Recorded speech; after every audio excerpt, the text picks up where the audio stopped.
I'm going to call us to order at 2:03. Tom has to jump off for a couple minutes when the judge calls him for a small hearing, but he'll be back. But we have a quorum. President Katie Dugan. Present Tom Callahan. President Woody Chidick. President Cassie Malatesta. Okay. Couple things on just first off, in terms of quorum, Peter Pescatori is supposed to be having a meeting this week with his open space and rec to kind of reorganize now that he's leaving. I wanted to throw out to the working group this idea that depending on what his committee does, we have the opportunity to go back to the select board and suggest that perhaps we change things up in terms of the membership of the board. I guess I'm going to be very candid. Peter's board has some people that are extremely interested in open space, recreation, trails, environmental issues, but when it comes to zoning, there's not a deep love there. And Peter was kind of a lucky strike for us in that he has that deep knowledge of the town. You know, he can expand himself in a bunch of different directions. He was, when he talked to us about his leaving town committees, and he was skeptical that he was going to get kind of an enthusiastic participant. And as we head into this next phase, like having somebody who's just showing up or not showing up to check a box in terms of quorum is not particularly interesting to me. So I was wondering whether we could go back to the select board and perhaps change up our membership. I actually had a chance to meet with Denise Bodonaro. I had circulated some information about her a couple months ago. She was the individual that had expressed an interest in zoning. She has a background in commercial real estate law. She worked at Hale and Dorr, and then she worked at Staples for a number of years. She was actually an associate member in, I'm going to mess it up. Woody, it's not Concord. Carlisle. Yeah, I was one of the Western Burb, but she was on the ZBA there as an associate member for like 6+ years. So she's definitely very knowledgeable. I had coffee with her last week, and she's definitely interested. You know, she doesn't have a broader interest in joining a planning board. She is interested in doing the work of a reorganization redraft. So I put that out there as an idea. Let's see what happens with Peter's committee. But, you know, given that, you know, Paul Cleary and Jack and Peter have been missing the last couple meetings, we're going to have to address this because it can't continue to be just the four of us going forward. Right. We need two more people. I mean, otherwise the workload is going to get impossible, to my mind. We're really at half strength. Peter also circulated to my board to look for another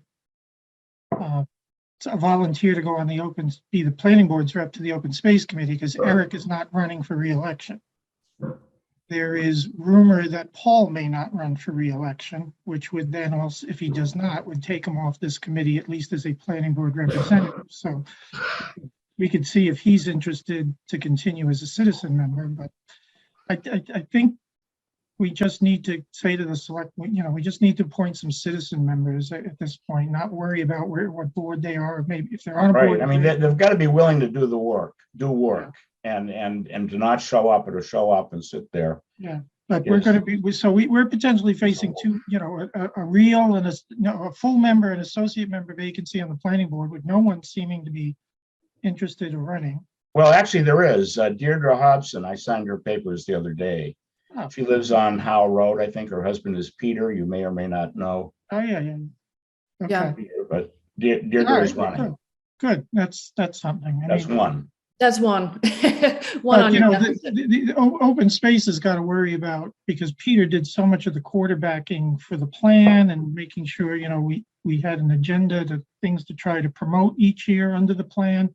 The open space has got to be first concerned with somebody who's going to carry the ball. Otherwise the plan is just going to die on the vine unless some group like ours revives it. But Yeah. it's going to be tough, but we may be facing being short Paul as well, depending on what decision he makes about running for re-election. Yeah.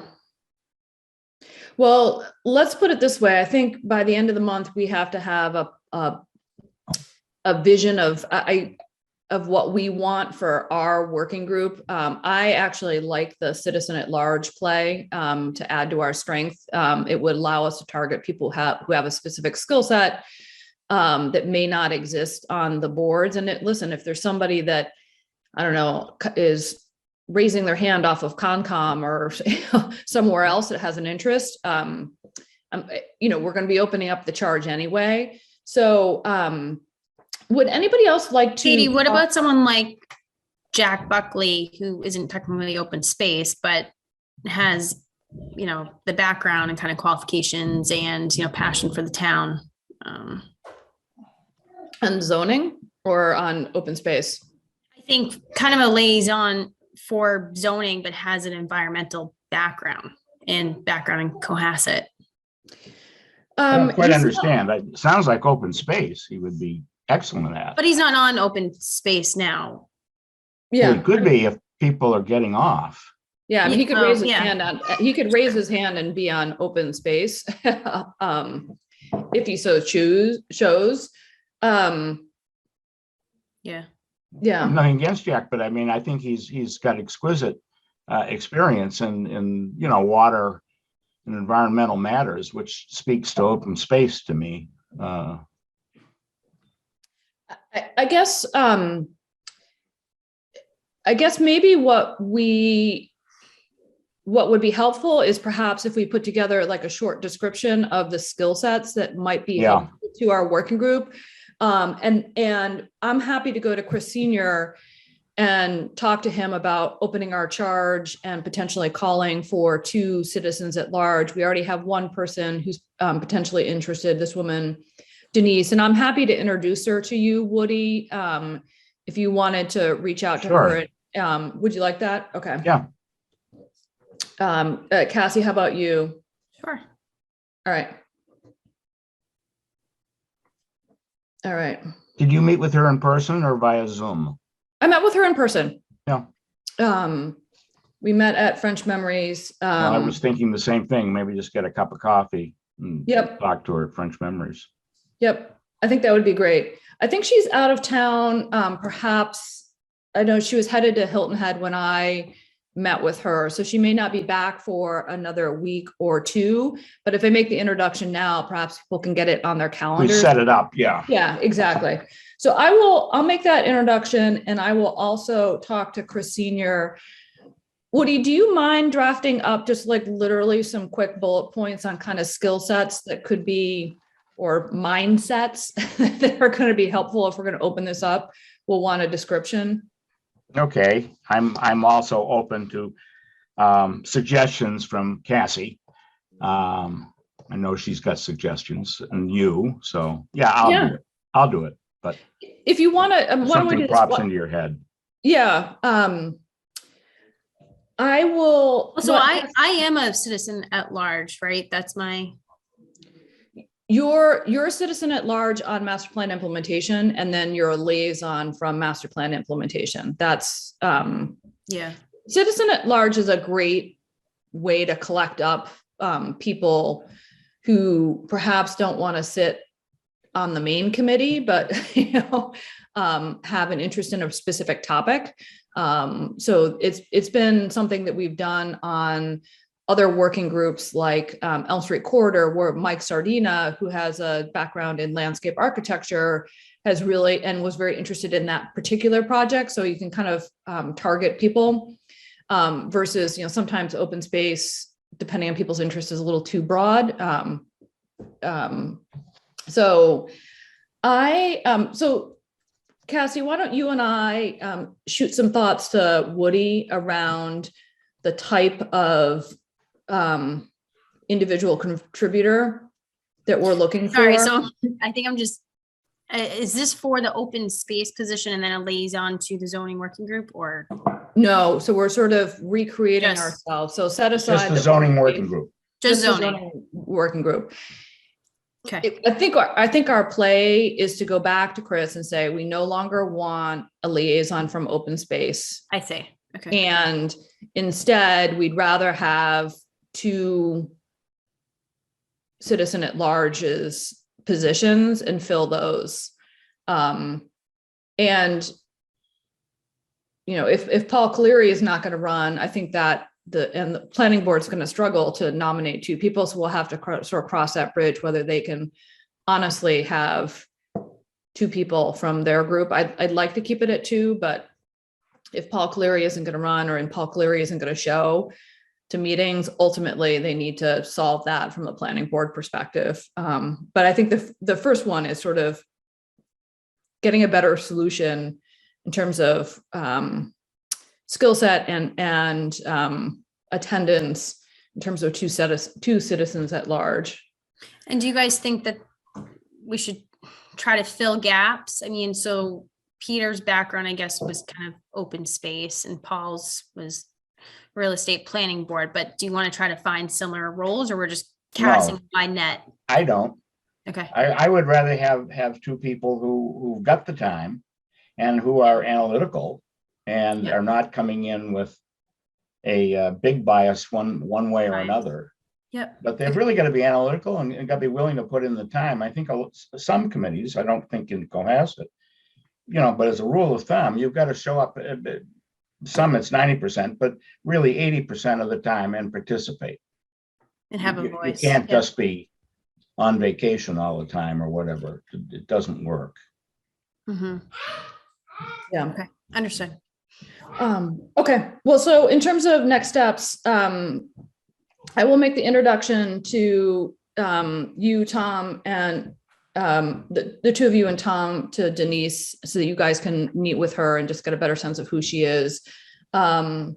I will talk to Chris Senior about our need to kind of change up our membership so that Yeah, you it's, can call it a reset or whatever. It's an opportunity to, I mean, Cassie, I don't know what Tom's schedule is, but I don't think we want to sort of gang tackle this woman, but you and I, if you wanted to, could each grab a coffee with her together. Yeah. I mean, Yeah, that's a great idea.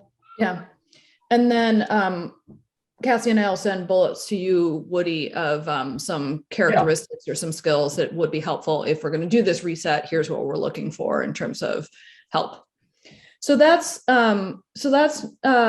update number one, and I just wanted to air that because and I think will we're in talk. alignment. Yeah, I think we are.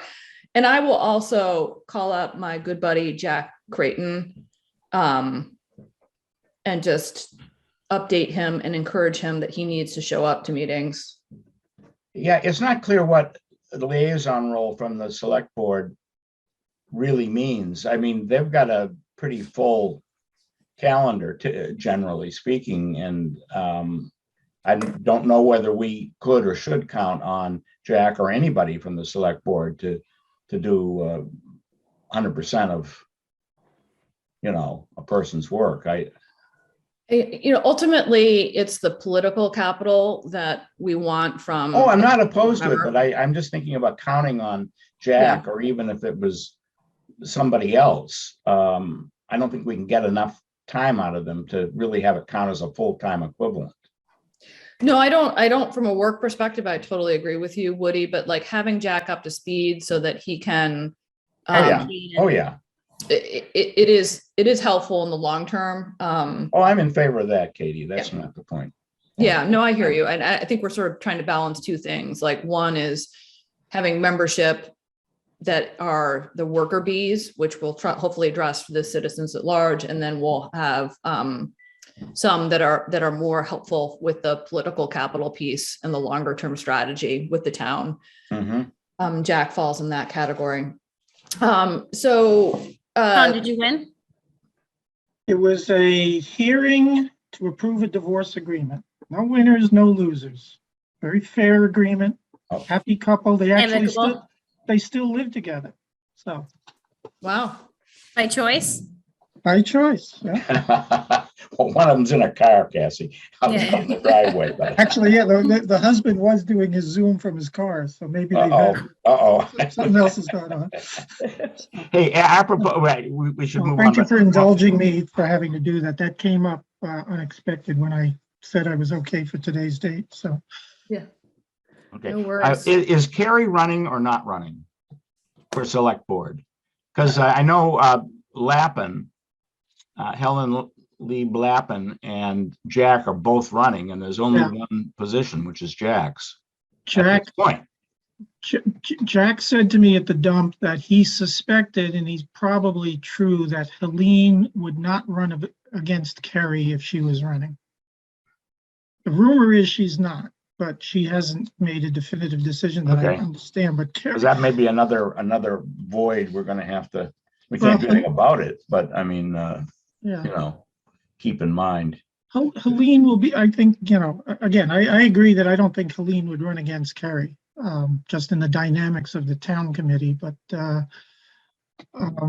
she would be, she end up, I think, would be very supportive of what we're doing, and I don't know that we'd lose support. It's just, is she someone to go to the mat for us at town meeting and at select board meetings? No, that wouldn't be the case. But I feel like we're sort of replacing like for like from a politics perspective there, because like Carrie wasn't going to go for she would be supportive, but she also wasn't going to be enough up to speed to really truly be able to articulate effectively for us. Right. I'm pretty sure that Carrie is not running. I mean, to be honest, some of her Facebook posts after the last couple of meetings, she's just felt incredibly belittled and berated over the fire chief situation. So I think she's out. I'd be shocked if she ran. But it really stinks that it came to that kind of stuff is going on around here. yeah, she definitely was upset at the dialogue that was happening in her inbox, for sure. So I think she's out, and it's Helene and Jack that are running. Yeah, so that's that. Helene can't run for Carrie's position, or she can? It's just two spots. It's just two spots. It's Yeah. nobody's position. There's just two spots. Yeah, I'm So just it'll saying, be- if Kerry had announced, I don't think Helene would have thrown her hat into it with Yeah. the chance of knocking Kerry out. So. Yeah, and Carrie's been signaling that she's on the fence for a couple months now. I think the fire chief situation just sort of tipped it over the edge for her. And I think you have to pull papers by the end of March. Not that she couldn't, but I don't see that happening. Yeah, let's see. So first order of business is actually approval of the minutes from February 24th, 2022. I'll make a motion to approve the minutes from February 24th. Can I get a second? Second. All in favor? Aye, Katie Dugan. Hi, Woody Chidick. It's Tom Callahan. Hi, Cassie Maltesta. Excellent. Next order of business is just a quick update on the RFQ process. Yeah, I was just gonna say thank you so much for that summary that you did. Oh, on the multifamily? Yeah, thank you. And yeah, that I kind of needed to kind of crystallize it in my brain once and for all, and then have that there as a reference. I'm glad that helped. My understanding from Lauren is that the multifamily is probably going to come up in terms of a comment letter the Tuesday, the 22nd, at the select board. So I'll keep everybody posted, but it sounds like that was the timing that she was shooting for. So perhaps, I think she's back 11th. So my guess is that, and I'm away next week, so I'm out of town next week. So if you guys, I will shoot a note to Lauren, asking her to circulate that draft letter regarding the regulations to the full working group, since I won't be around to kind of do my forwarding duties. So I'll make sure that she sends it to the full working group. But if you guys could be on the lookout for that, that'd be really helpful, because I think she's going to want some feedback. And I think just we need to, as we talk with her, to watch the tone, that it's not too NIMBY, but it also sends a signal that the scale at which the multifamily is being recommended for our community and perhaps others is outsized relative to. Well, but the key thing is that they can't take private property to, you know, I mean, it's got to be driven by the economics, not, we can, you know, define an area and go all the way down to the Stop and Shop if we have to make that whatever it is, 50 acre, you know, total, right? But I don't see it as a very difficult problem. Well, I think I must be missing something. I'm not I trying thought to. the bigger problem was the accessibility and the school systems, the utilities, and I think Well, you mean if they are able to build out, right? yes. You're talking about a stress on town resources or systems. that's what I had heard through the last conversation, just the concerns, but Wait, I just don't know though, at some point, if you've got to walk 2 miles down the highway to get to the transit station, because that's where the, you know, There's no technical sidewalk. limit is, that's going to defeat the purpose of that law as well. So I don't know. but I think that's probably what they're gonna ask for, right? And that's where Lauren was saying, you gotta pick at every single parcel to prove Yeah, but they why. have to be what, groups, Katie, of what, 5 5 acres. acres, 5 acres and up? Yeah. So you Contiguous. can't do a little a little checkerboard. No, Correct. It has to be sort of 5 acres, and it has to be a minimum of 50 acres in total. Right. And again, like, the exercise of drawing it isn't the issue for me, because I can see, and I think Tom has articulated this very well several times, that there is an oval down 3A that probably makes sense. I think the problem for us is that oval doesn't, as Cassie said, it sort of flies in the face of one of the fundamental underpinnings of the regulation itself, which is it's supposed to be walkable, or it's supposed to be part of the MBTA community. And if you're down by Shaw's, you know, it's sort of impractical. And then on the flip side, you know, I think the infrastructure concerns are, listen, if the build out occurred, there definitely are issues in terms of infrastructure strains, you know, in terms of school system. But again, we don't have to, I mean, you put forth a proposal that has the parcel by parcel analysis that substantiates that the build out could happen. But to your point, Woody, it's not that it will happen. But it's going to be a big ass circle in Cohasset, I guess, is what we just have to recognize under the current regulations. And do we really want that big of a circle? The other thing, I mean, since Avalon, I mean, before Avalon came in, there was a lot of fear in the town, you know, that they were going to crash the system and that system, and there are going to be all types of people, et cetera, et cetera. It had a fairly low level of impact, and we weren't, well, Tom wasn't on the planning board then. The planning board was against it, but the zoning board certainly and the select board were in favor of affordable housing. So it isn't like we have a terrible track record. It's just that we haven't had applications, 40B applications. That was the last 40B application that's come to the zoning board. That was 20 years ago. If I recall, we only had 1 or 2 others in the late 80s until the economy crashed it, you know, but they were down the other end of town. Yeah, exactly. Down towards Situate. So I asked about, do we get the benefit of the half-mile radius around North Situate? Because I don't think we do. the end property, the last couple of commercial properties on 3A in our town could be ideal for this. They're kind of underutilized as they are at the moment, but other than the gym.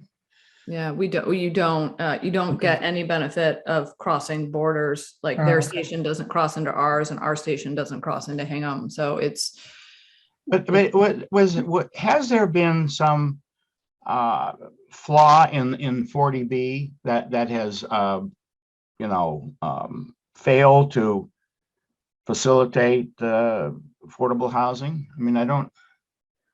Well, my understanding is that this is coming at it from another direction. So we've got 40B, which obviously has the stick of Oh, yeah, not okay. having safe harbor. But my take on this is that it's not, the state isn't looking at this as affordable under the definitions of like 40B. They're looking at this as low and moderate income. So it's part of their housing menu of options. So it's sort of like 40B is here, housing Okay, so choice. the 20% rule of thumb or whatever, depending on ownership or what counts, 100% of its rental is not in play here at all. No. Okay. My understanding is like this is not 40B. This is low and moderate income Right. housing above that. And it's really to, again, create this diversity of housing options that isn't happening naturally in the state. And I guess the state is taking the view that zoning is creating a piece of the problem. So they're looking to change zoning to allow for it to happen and flourish in more areas.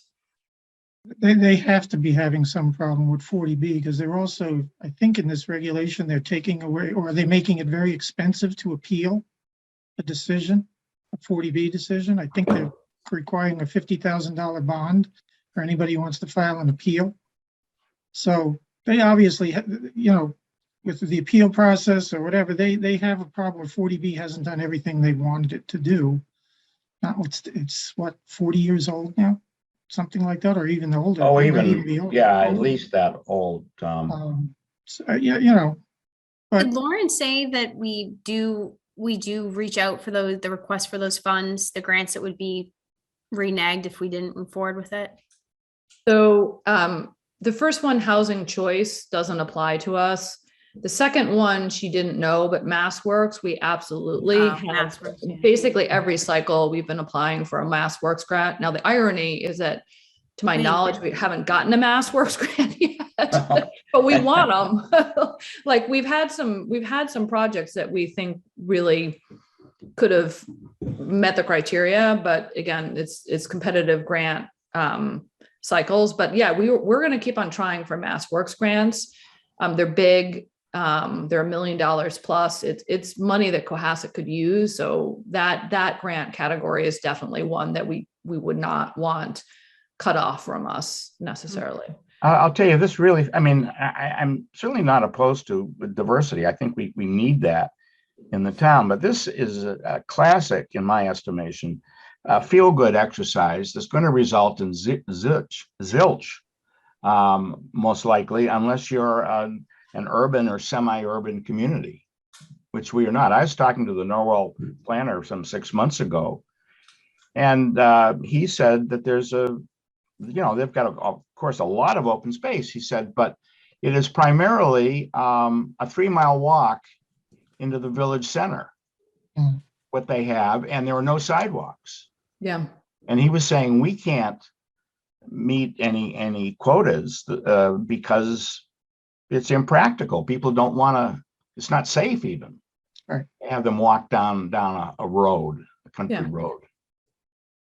He moved again- to Green Creek, Woody. He's no longer there. Oh, okay. Well, now he can.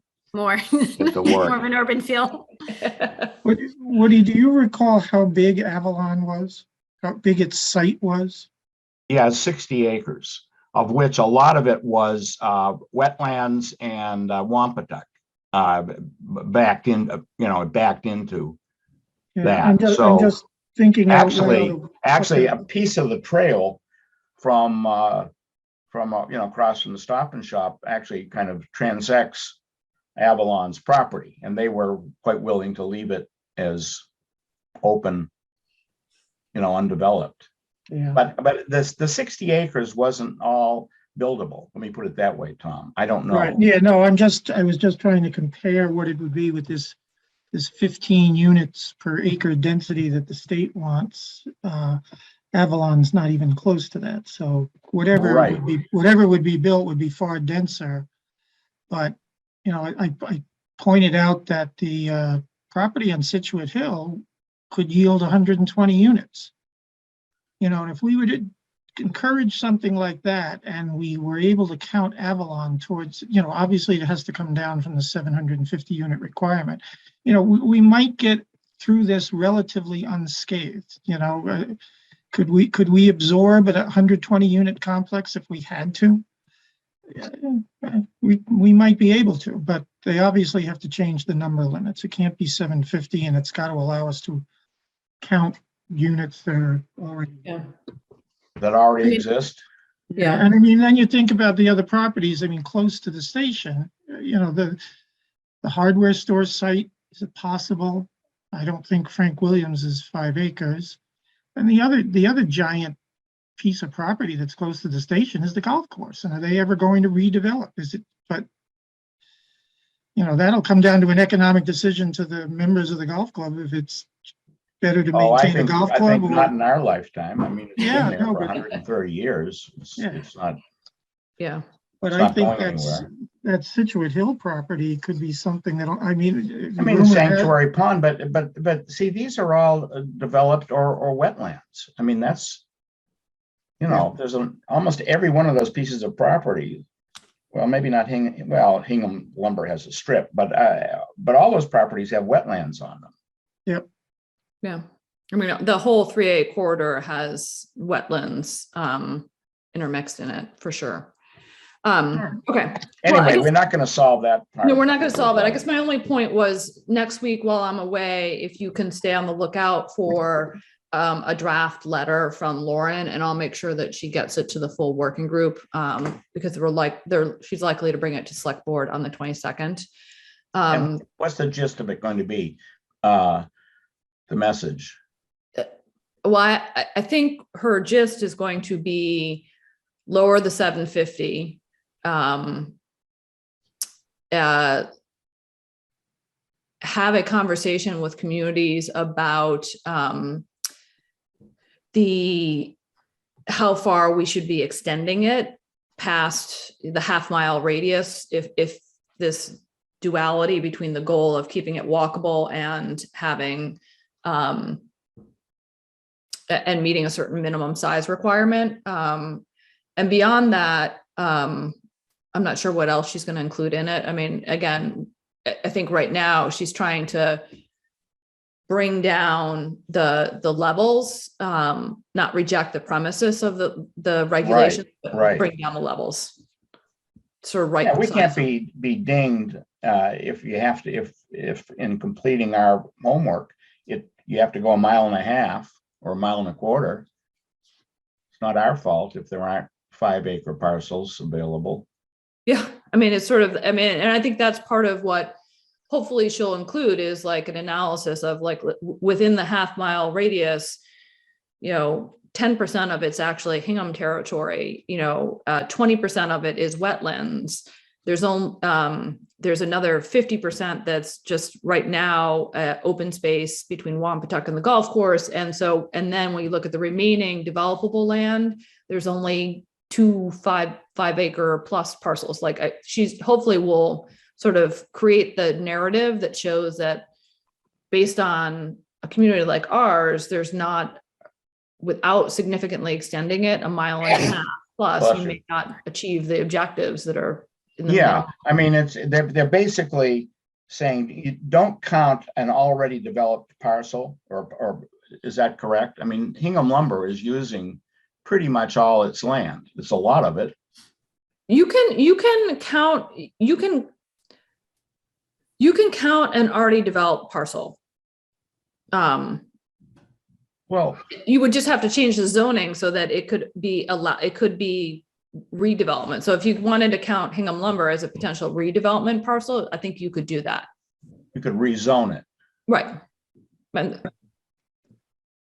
Well, okay, that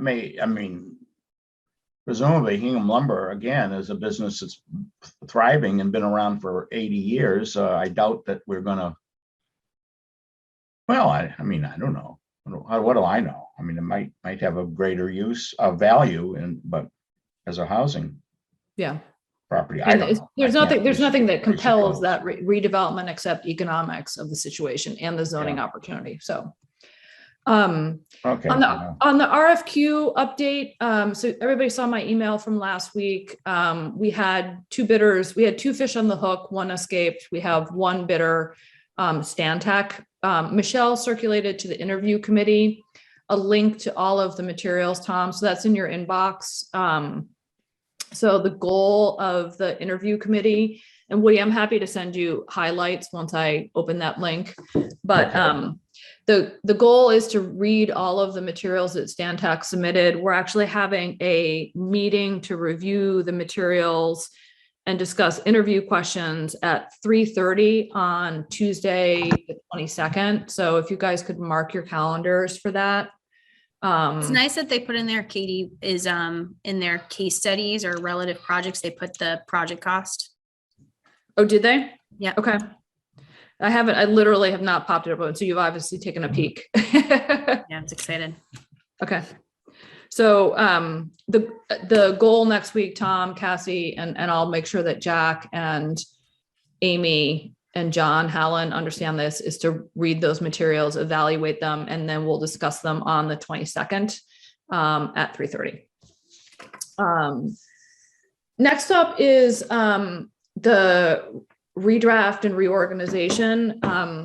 I spent some time going through the materials, Tom, that you had circulated in terms of the zoning rewrite following the format that we had talked about last time. I have a couple comments on the outline to the code of regulations. And I circulated a draft of the index, which was just beginning to pull the information out of the text and organize it in a table format. I want some comments on that table so that we all agree kind of how it should be organized once I get everything in there. So where do we want to start? We've got the code of regulations outline, we've got the index, and then we've got the bigger kind of reorganization. I think at this point it's very high level comments. It's not detailed, but I had some high level comments in terms of looking at that. Anybody have a preference as to where we start? I would do the regulations last. Let's focus on the bylaw. Okay. So on the bylaw itself, I guess my first comment was, I thought it was really helpful to see all of the stuff that could potentially be pulled out into regulations in red. Like visually, Tom, that was really helpful to me to sort of get a sense of like, what are we talking about in terms of bulk? Yeah, I'm not sure I captured all of it, but yeah, I'm sure there'll be stuff. But you know, when I got to the back and I was looking at the proposed Article 9 for environmental and land alteration, where flood, the watershed district, water resource district would go, or Article 10, where wind and solar voltaic. I mean, there's a lot of procedure stuff. So I thought that was really helpful. You know, I guess when I was going through, I went through and I kind of just mentally was ticking off that everything was falling into where we had agreed to it last time. One of the big comments that I had was actually in Article 2 under definitions. You had pulled in all of the definitions from our existing Article 2 plus the residential cluster plus transit overlay plus village and marijuana. But then you also started to pull in definitions from our existing Articles 9, 14, 19, and 20. And I guess when we talked last time, I thought we were going to leave those in those kind of more cumbersome. Oh, all right. Well, all right. If we did, I didn't make a note of that. We were doing that, but well, you know. You mean definitions that are article specific to that particular article, as opposed Yeah, I to mean, the more general definitions. And I guess, and this is kind of this is the philosophical debate I had with myself. With the existing definitions and all of the overlays, which are really talking about residential and commercial, it made sense to meld all of those definitions into one place so that you weren't having to refer to, I don't know, article, transit overlay to get a definition of multifamily. But when we got down to sort of the floodplain and watershed and water resource, wind energy and solar voltaic, they were really, honestly, definitions that you wouldn't need or want, except if you were deep in that article. So I was kind of inclined to leave them there instead of pull them into the broader set of definitions. And that was just sort of my thinking. Yeah, well, I guess it depends on the steps we're going to take here with this, because in how I rewrote all of those articles, those definitions wouldn't survive anyway. They're not needed. They fall under the category to me of plain and ordinary meaning that don't need to be specifically defined anyway. A nasal is a nasal, or whatever you call the damn thing. The rest are, they're technological terms that the people in the technology know what they mean. So I don't care either way you want to do it. They're easily moved back, but I just think they're useless. They're useless definitions to begin with, in my view. All right, well, maybe they should be color coded or something, left, as Katie suggests, and colored in a way, Tom, to understand that your recommendation is get rid of the damn thing entirely. I mean, correct. The definition entirely, which I'm philosophically on your wavelength on that one. But right, so that would be Articles 9, the floodplain, water resource. All those 9, 1, 2, and 3, and 10, 1, and 2. 10.1. Right. And the cluster had some too, but I don't think we need to move those back. Well, I think we have cluster, to. I was specifically referring to 9, which is floodplain, water resource, which is 14, 19, which is wind energy, and then 20, which is photovoltaic. Yeah, it's those last 5. Yeah. Primarily. Yes. Yeah. Okay, got it.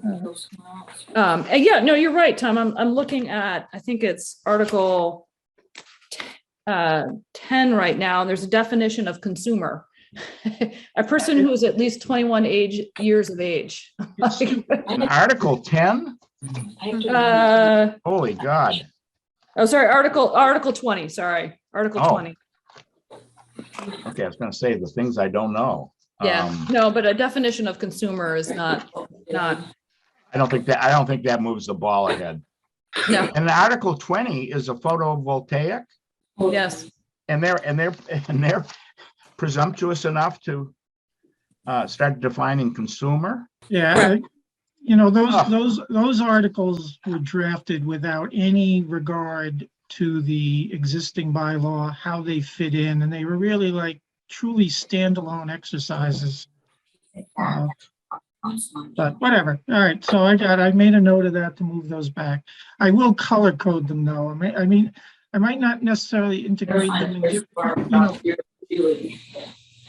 I might not integrate them and assign them I might not give them a subsection number, but I might just highlight it as something to stay or go, and we can worry about numbering it later. Yeah, and I'm not talking about a lot of extra work, but when you do that, I mean, in the final analysis, I'd like to see a version with that crap and without it.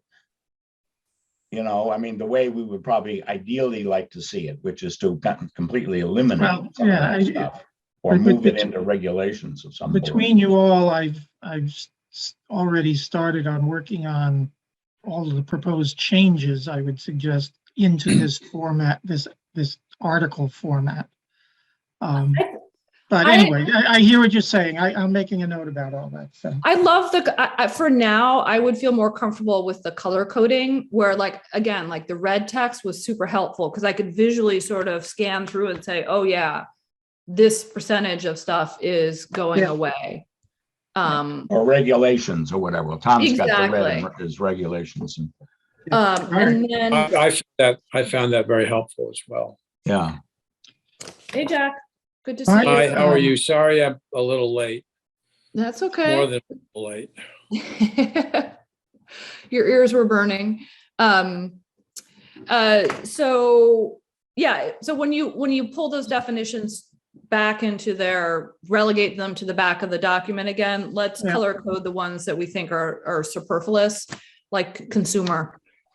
Yeah, and the color coding is good because I think we all ought to be aware of what we would like to see removed as opposed to be surprised a year or two later and Yeah, some draft. And for now, it sort of keeps the document intact, so we haven't. Right, so nobody can accuse us of playing God here or whatever. We haven't dropped anything yet. We've begun to think about what we're going to drop, but we haven't gotten there yet. I will just use a color that's not red to distinguish, to keep what's going to be in regulations in red. That's a good idea. It's Yeah, very good. you've already done that. I will pick an appropriate contrasting color. I haven't decided quite yet. Well, Tom, I favor puce as a color. So what happened to chartreuse? Maybe teal. Can I just bring something in about the organization of the 10 articles? Yeah. Well, and then I did circulate an alternative thought of just moving some of these things around, but I just want to understand when the idea, Woody, was to do Article 4 residential uses and Article 5. I agree that we should separate the tables, have a residential table for uses, a commercial table for uses, residential for dimensions, commercial for dimensions. I have 4 tables instead of 2. But as I pointed out, in our existing Article 4, I would say sub 4.3A through not N, maybe M or L. Our existing. We have all these things about trailers and junkyards. Oh yeah, uses. open display of. Yeah, so those are common to both. So my thought was, rather than repeat all those things twice, because they can have application in both the residential and commercial areas, that separating the use article into 2 articles probably doesn't work. Okay, and that's part of And what. then to keep to the number of 10, I really thought where we were putting the nonconformity mixed in with other special regulations, I really think nonconformity still needs to sit off by itself. Well, it may, but it shouldn't be divided between commercial versus residential or whatever. I mean, the Section 8 is heavily weighted towards residential, but not entirely. Yeah, no, I hear what you're saying. I'm just thinking our current Article 8 should stay separate. That's all I'm suggesting. Yeah, well, didn't we have it kind of, I was looking for here's my outline. So right now we have Article 7, it's called special regulations, and we're going to do non-conforming parking and loading, sign regulations, and large home review if it survives. And one of my comments actually in the articles, the draft of the Article 7, Tom, was to move non-conforming up to the first entry, not make it right. Not start with parking and loading and sign. Those are the 3 that ought to be that apply, in various definition. Never mind. They apply across the board, and I would agree. We could keep, if we move non-conforming up as Article 7.1 or whatever. Yeah, you'd be covered there. I think. Yeah, no, Large home review clearly it doesn't belong. I don't know. It doesn't belong, but who knows? We can deal with that later. Yeah, in the special regulations, I keep off-street and signs. I moved accessory dwelling and marijuana into the special thing. I really think non-conforming still needs to stay off on its own somewhere. But You mean as a separate article? Yeah. So. All right. Well, it doesn't hurt. It doesn't hurt. We're not adding space. I mean, we're not adding verbiage here. No, under the thought I had, it would still be 10 articles. Non-conforming would have. Well, it could be 11. We just. Yeah, no, again, I don't think the use regulations need to be split into 2 articles. I don't think they can because of those. I see. List of generalized stuff that we have that applies to both commercial and residential. I think this should just be the one Well, part of this exercise is really to say, to have exactly these kind of observations. You know, we thought it would work and it didn't, or how could we make it work? Because it seems cumbersome or confusing. Yeah, So if I'm hearing us correctly, we're suggesting that we combine our proposed Article 4 and Article 5 back into one use regulation, and then Article 6 remains dimensions, or excuse me, Article 6 becomes 5 and its dimensions. Article no, 7 is just non-conforming uses and structures, and then Article. No, Now I'm lost. I would move the special regulations. When you look at them, and again, I would propose moving accessory dwelling and marijuana into that article. But those are all kind of use-related things. So the special regulations I would propose would be the new 5 right after the use regulations, then the dimensions, and then the nonconformity, which deals with both uses and dimensions. So that nonconformity would still be 7, but I would just, and again, it's just the preference of flipping things around a little bit. All right, let me get this up visually for everybody so that we can, I'm a visual person. Okay. All right.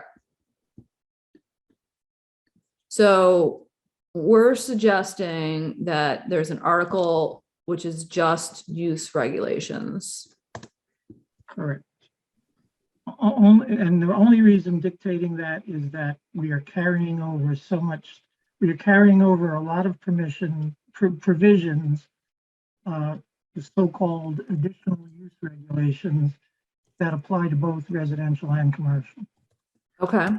And so we don't want to have to write that language out twice because it's rather lengthy. Got it. Okay. The tables themselves, I agree that we should probably separate them for ease of use, have a residential use table, a commercial use table, a residential dimensional table, but that's a little different, but. Okay. So I'm going to put a note here that we say,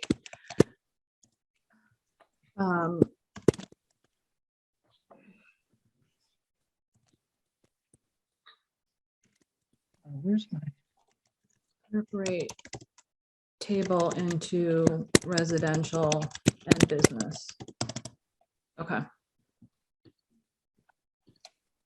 And would the dimensions section be broader than just a table? Because we have a lot of text. Yeah, no. That define how you measure width and how you measure a rear set, a rear lot line and things that we have to keep. The outline in Article 6, it has the table that 6.2 and 6.3 come from the existing dimensions article.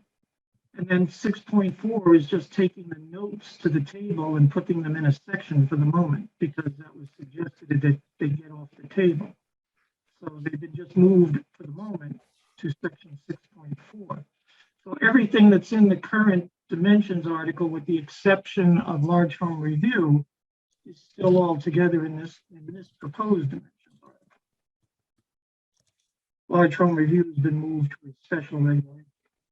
Yeah, I think, Katie, I wonder if we could put large home review as almost a footnote or an asterisk down somewhere to be decided, because it really doesn't belong there. But I'd like to tell you where I'd like to put it. I know. Now, Tom. Okay. Well, I was trying to, I can't open Word. Where is it? yeah, there you go, Katie. I mean, it's a placeholder. We know we have to deal with it. I'm gonna But put where it, and how is another, is another chapter. yeah, I'm gonna put it in red, suggesting that it's something that still needs to be discussed. Yeah. Okay, so am I tracking here? Use regulations, then we're talking dimensions. I did like how you brought in all the footnotes, Tom, into Article 5, into the dimensions article. Yeah, just for the moment, yeah. And your suggestion was after uses, My suggestion is that all of what you have there is Article 7, with the exception of nonconformity, the quote unquote special regulations, that those would become Article 5. And I'd move some more things into that, but that's a discussion for another time. Because all of those special regulations are some kind of variation of a use. And so I think it just logically follows right after the use regulations. Then we can go into dimensions. And so then you want, I'm sorry, you want parking, loading, and sign after? Correct. Those would become Article 5. Article 6 would be dimensions. Article 7 would now strictly be nonconformity. Okay. Um, And then we've got our overlay. Yeah, and I got to tell you, a lot of the overlay, I don't Would be think covered up there, would probably. be, well, the overlay, at least 2 of those overlays that I'm looking at on the list would no longer exist, and the other 3 might be easily moved to a special regulations. I mean, that's for later on. We possibly could lose Article 8 as a standalone article, but and then 9, I think grouping environmental stuff is great. And then the alternative energy, great. And, you know, between one of those 2 articles, if we add something in the future about sustainability, that there's some special bylaws provision that, you know, a model bylaw and low impact development, we'd squeeze them into one of those 2 at what, 9 or 10, you know. But I think this flow works very well. It's just as going through the exercises of plugging our existing bylaw and moving it all over, it shows you what a mess our bylaw is right now. But I just like the flow of this organization. Okay. And I don't know, is calling it the Concord table for reference, is that where it came from? I'm sorry? Is calling it the Concord model or something, is that appropriate? Is that where it came from? Largely, but we ought to keep references like that to ourselves, because I All right, noticed at that's town fine. meeting, when we talked about Wellesley, there was this little, undercurrent of what the hell, we're not Wellesley. Yeah. And, it sort of, that wasn't the point we were trying to make. Yeah, except we get a lot of great ideas from Moses. No, I'm all for stealing good ideas. Well, actually, I No, I agree with, just want references as Concord in the future, Yeah. we'll just say. This will be ours. Yeah, it's our current Right. working table of contents. I'm sorry, Jack, you were trying to say something. I was just pointing out that many good things have come from Wellesley. I grew up in Wellesley, so clear. Oh, my God. You know how to sell an idea. Are we allowed to amend our opinion? No, If that's the case, we'll follow the New York City zoning code. Why don't we do that? Oh, That's what the mute button is for. All right. Okay, I will recirculate this to folks so that we all have our copy, so that we all can put it in our files. Tom, there was, what? I want to circle back to Article 4, because I really struggle. Our use stuff is like such a nightmare.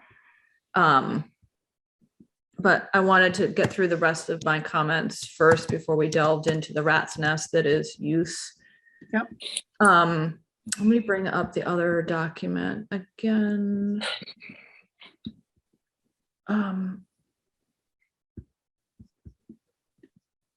Here we go.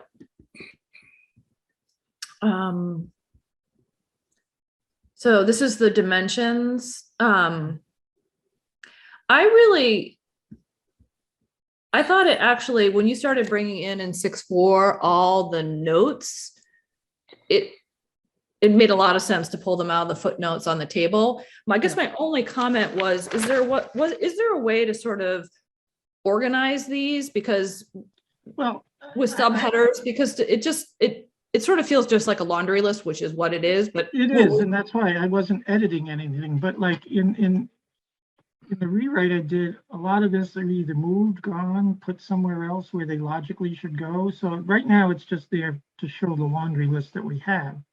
Yeah, Where a lot of these things would either not be necessary or would show up in a different way.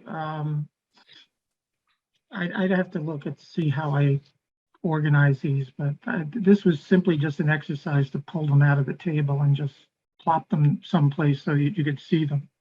Yeah, well, the reason they're in this note form is that they were appended one meeting Right. after another, and they didn't know where the hell to put them, and nobody spent the time to Right.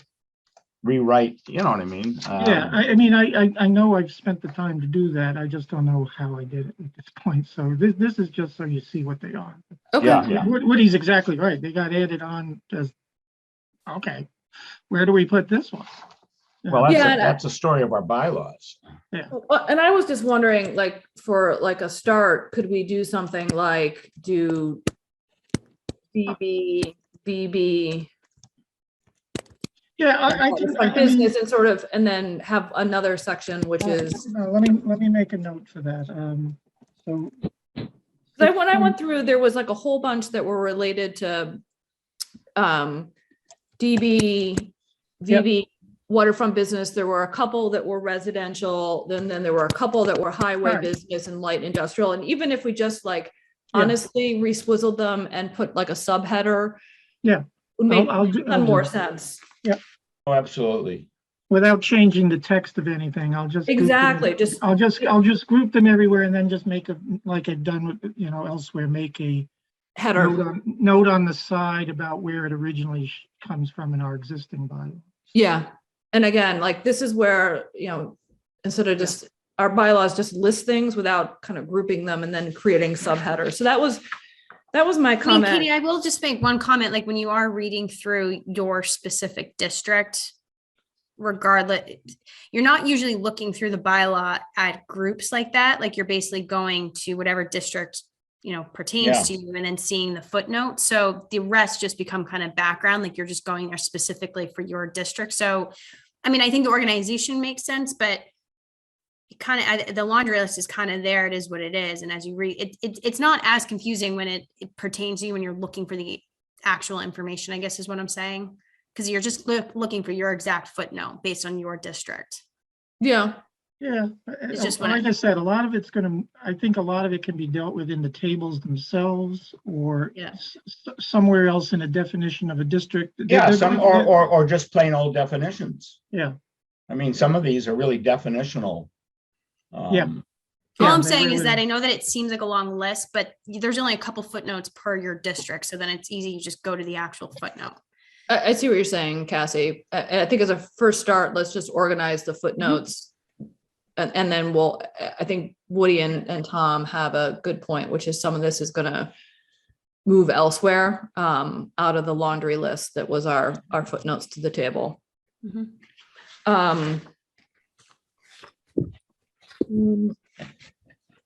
look, What's that, Woody? no, I just whenever I get to this section, I just marvel at. I'd love to know the thought process. How this stuff got all through town meeting and who was the author. I hope none of us. I think it's because there's been so many amendments versus probably actual overhauls. Like it's very clear the amount of amendments there's been. Yeah. And this is kind of where I stopped thinking substantively, to be honest. Somebody is going to have to like direct mainline me with caffeine to get me to read the off-street parking and the sign regulations. Like, I'm just not, you're going to have to tie me down. Yeah, and I've spent a lot of time. Woody and I spent some time this week looking through it. Did you? Okay. To be honest with you, in the draft rewrite I didn't spend a lot of time on them either. They can be simplified. They're unnecessarily complicated.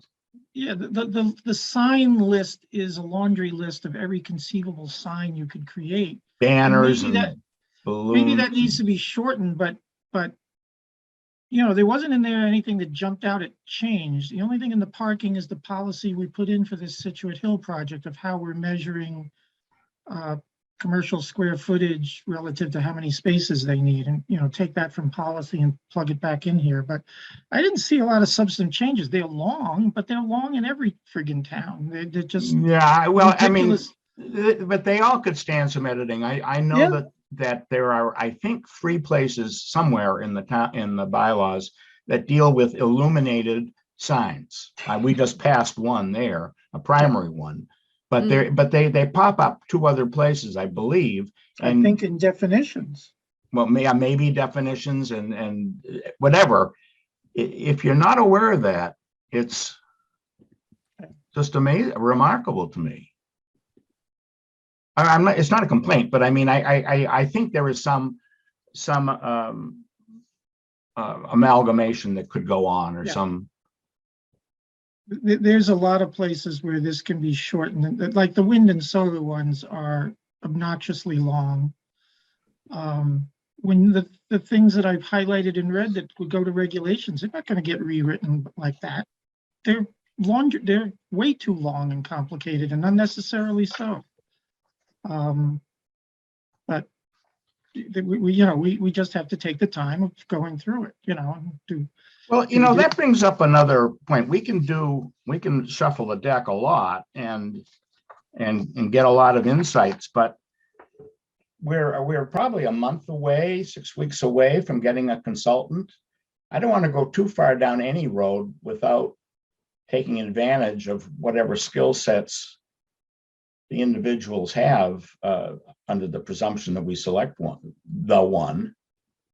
You know what I mean? I just, we can spend a lot of time and then say, oh God. I thought we were trying to get like a working conceptual model up and running, as opposed to doing then, edits. Yeah, exactly. So again, I think we've learned a little bit about going through this exercise, but we're not going to finish it and hand a work product over to an external party. We're going to have them road test our logic in terms of how we're reorganizing this. Are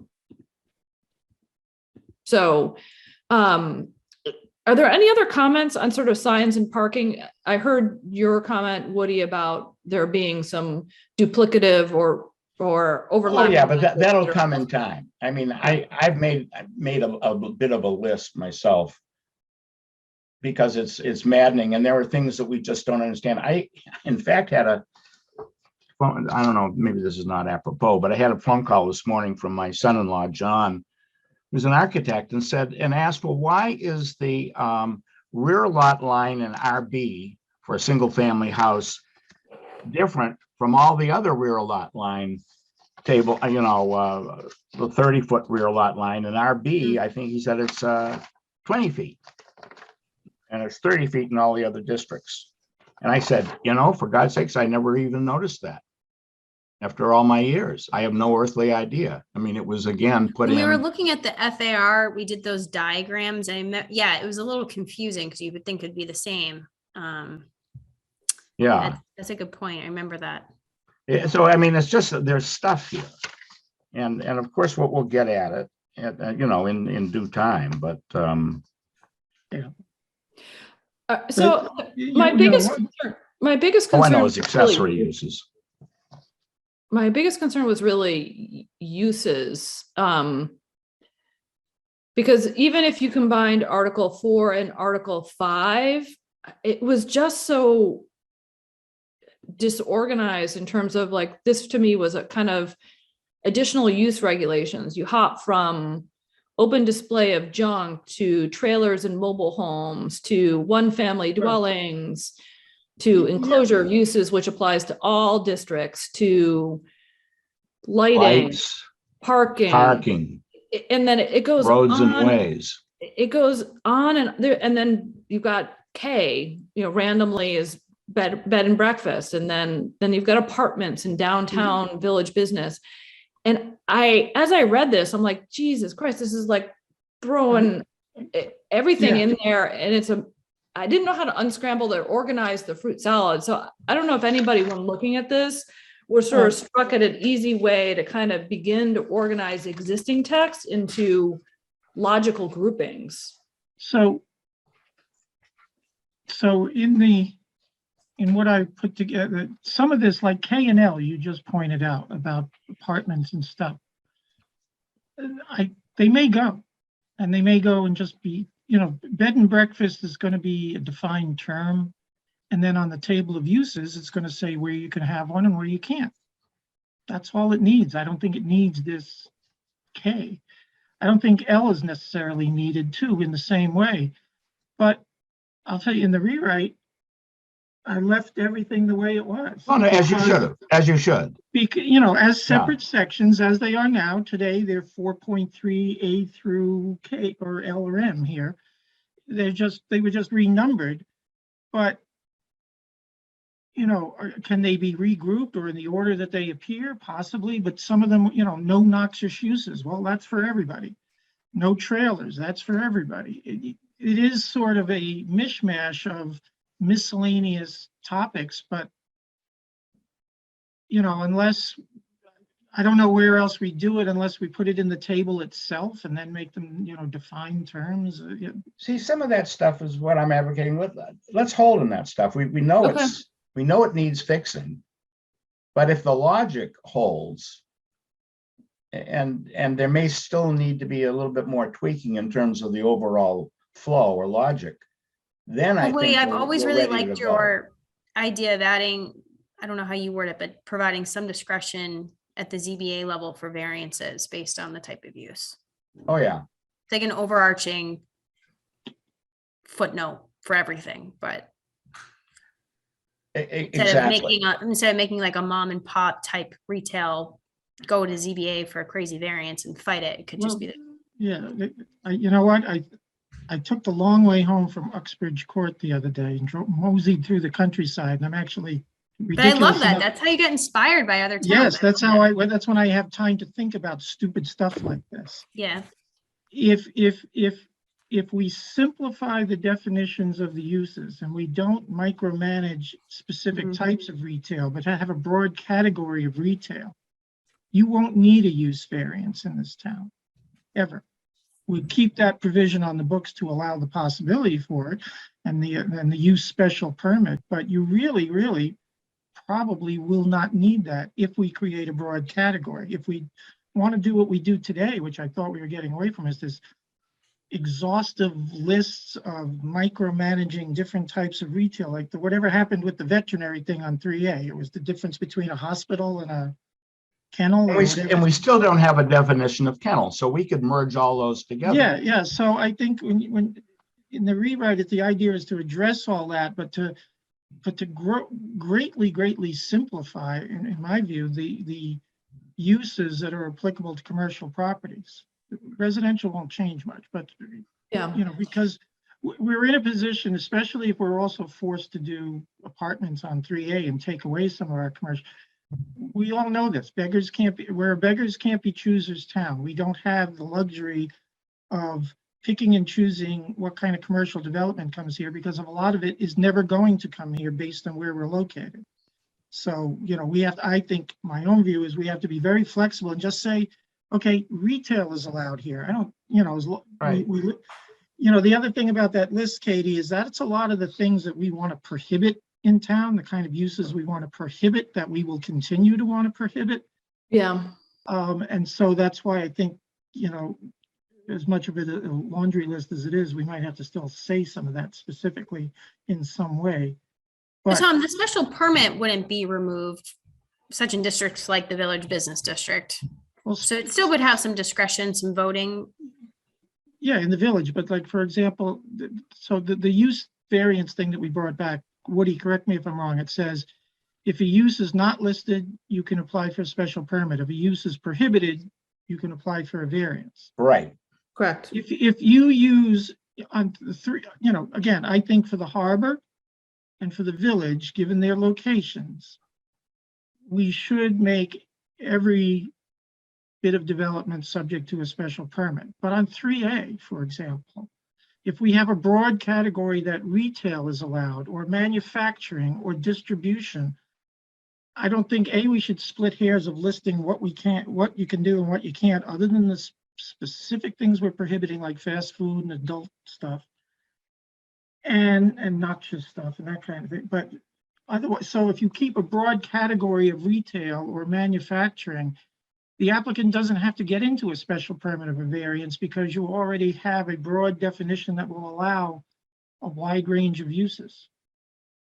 I don't know if I'm making sense here, but Well, yes and no. I mean, you still need a variance if something says no. And so we'd have to change the table. it as depends. well. Yeah, my point is it depends how we define the table and how specific into uses we're going to get. And my personal think- suggestion is not to be that specific as much as we are in the current bylaw. I guess where I'm sort of coming out on this, to truly untangle the mess we've made in our uses regulations, we have to simplify the table first in terms of how we want the table to be, and then work our way back into the regulations. Correct. I don't think, in some cases, you can start with the text and modify the table. I think here we have to start with the table and then modify the text is I kind of where agree. I'm at. I agree, and that's going to dictate a lot of definitions too. Okay. It's going to dictate what type of terms we need to define that perhaps we don't define at the moment. Okay. So, You know, one of my favorites is actually apartment. You know, we have all sorts of other things buried in here, where you can have apartments and where you can't. But the definition, let me just read it to you. It's a dwelling unit, okay, that's either owner occupied or rented. So it means it's anything, any dwelling unit that is located within a multifamily dwelling or a building containing one or more non-residential uses. So in a mixed use or multifamily. Well, so too are bed and breakfast, so too are hotels and motels and inns and all this other crap. I mean, it's kind of a useless definition when you think about it. Well, it's not, yeah, it doesn't. It doesn't exclude It's not in anything. parallel with like modern apartments are usually just rentals, so. it's a little- Well, yeah, maybe, but this says everything.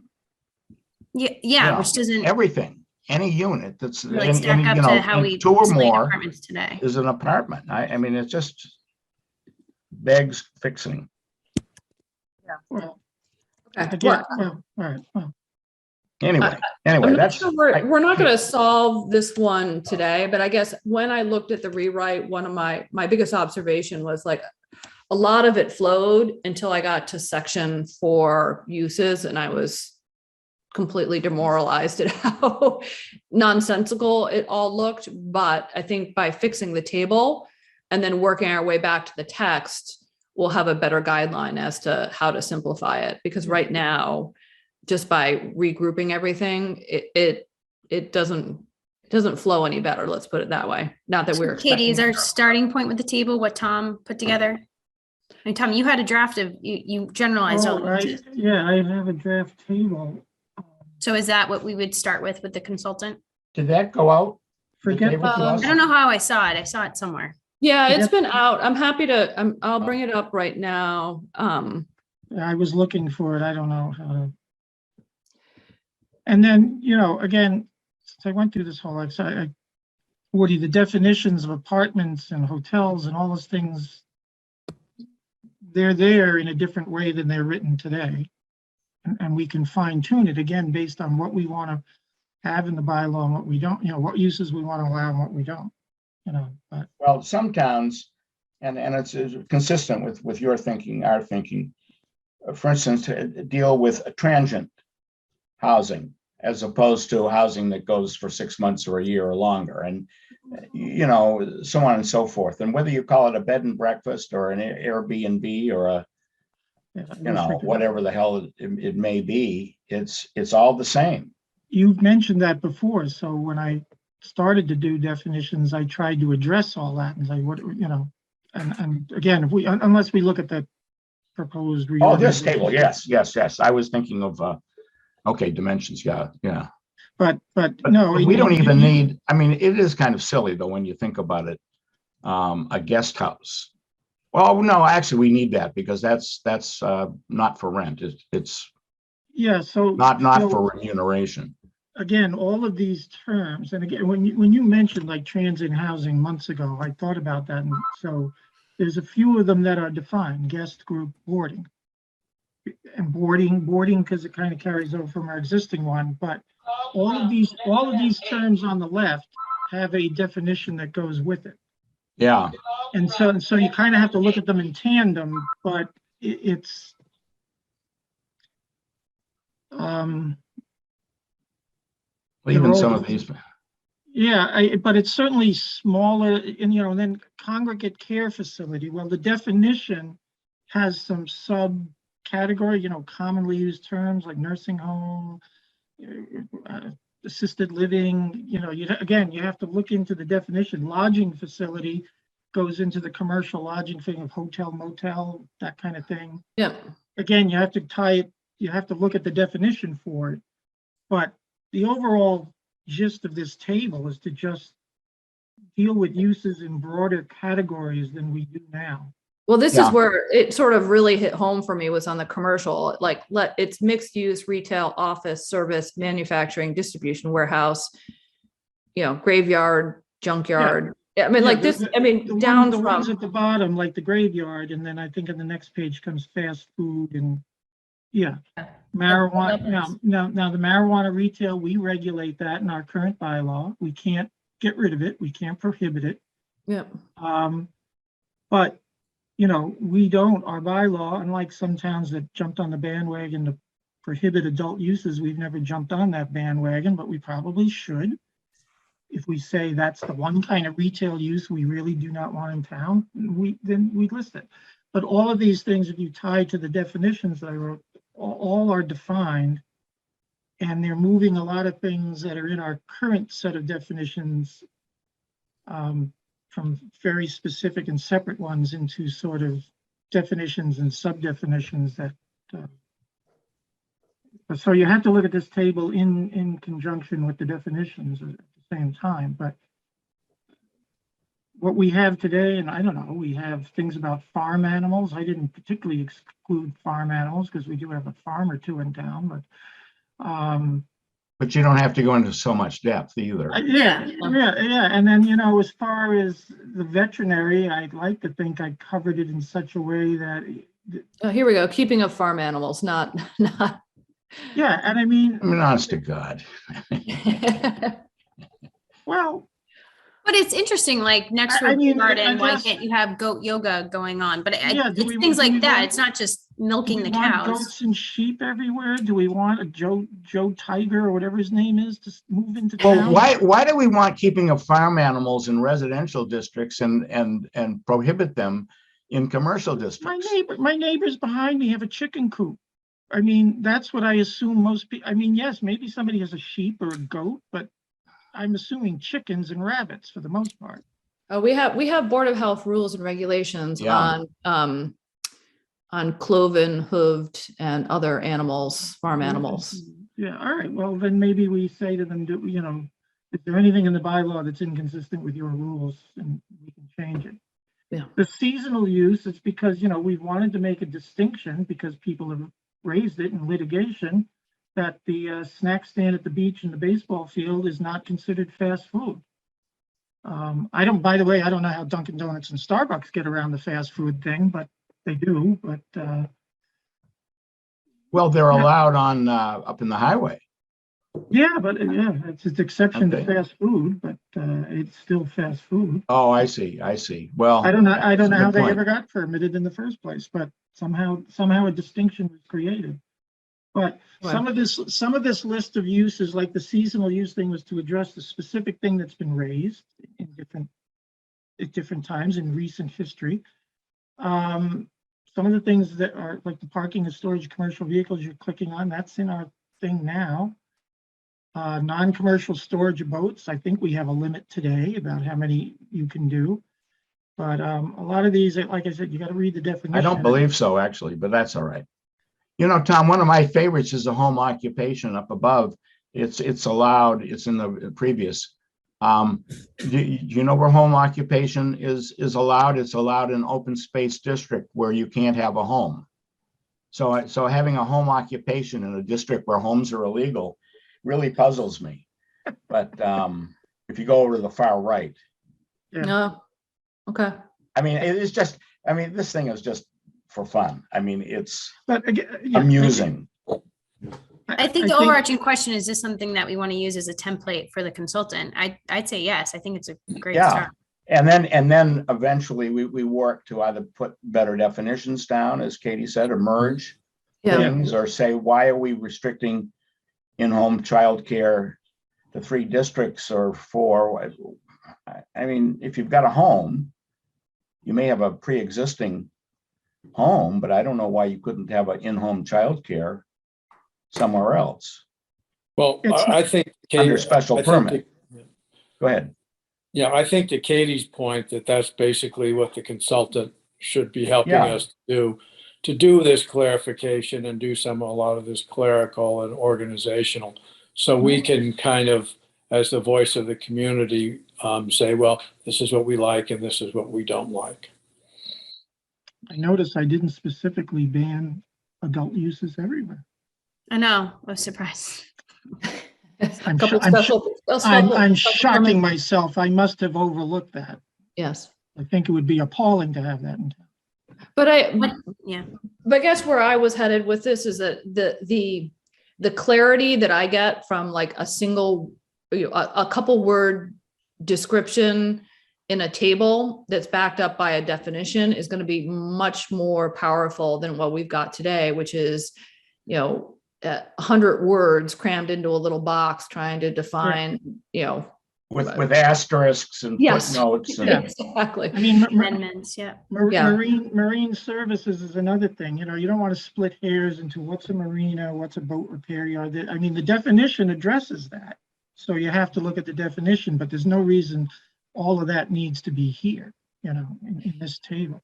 Do we want to, again, we can do this either sooner or we can do it with, after consultant is on board, but I would like to take, Tom, your proposed table of uses and sit down and compare it to the existing table of uses and just really wrap my head around what's new in terms of like, what are you adding in terms of improvements? What, if anything, are we deleting? I need to get a better sense of how the proposed meshes up against the existing. And I haven't taken the time to do that. But I definitely think we need to do that at some point. All right, well, what I'll circulate is the residential is changing just because of the terminology. I can circulate the existing use table, which is much longer than this. Mhm. You can just print them and just visually compare them. Now, again, this table is written when it's referencing districts, it's referencing my idea of renaming the districts to commercial ones, but we don't have to worry about that. Oh God, it's the old idea for the harbor too. Yeah. So Yeah, I think we need to sort of, yeah, this hasn't been updated. in a maybe Tom, before we focus on this, I think we sort of need to get down to the existing districts at the top. while. Yeah. All right. So, Because I think otherwise we're going to get, yeah, and I want to compare the existing rows in our table against the new proposed rows. And if we have differences in columns too, I think. yeah, it's going to be hard to do a side-by-side thing on a Yeah. computer thing. I think it's really something you're going to just have to print each one and. Yeah, no, look I at them. agree. But I think it's going to be hard unless you can help us by cleaning up some of these columns here and making it our existing Yeah. districts. Yeah. Okay. Yeah. Okay. All right. So I wanted to spend just a couple seconds on are there any other comments, Woody, or others on the reorg document itself, the longer one that I had up before? I mean, well, with some tweaks, we've made some more tweaks today.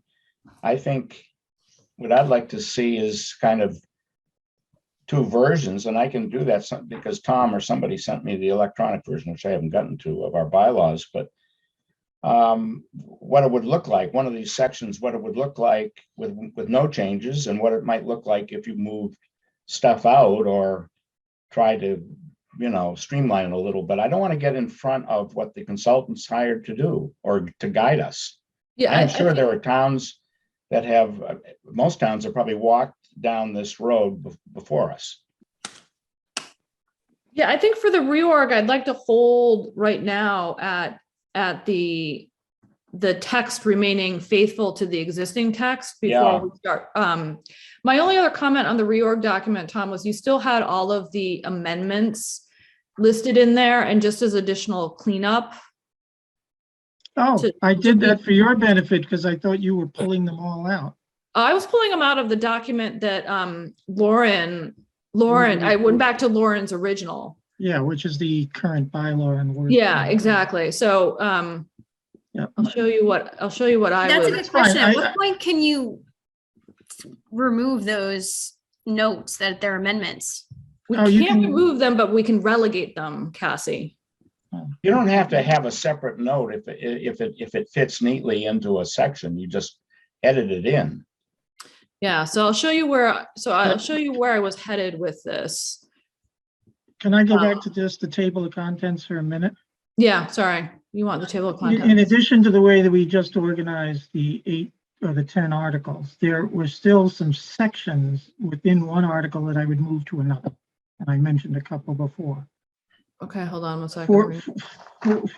In the special regulations, which would now be Article 5, Okay, I would move accessory dwelling, the marijuana and inclusionary zoning, which are all in Article 4.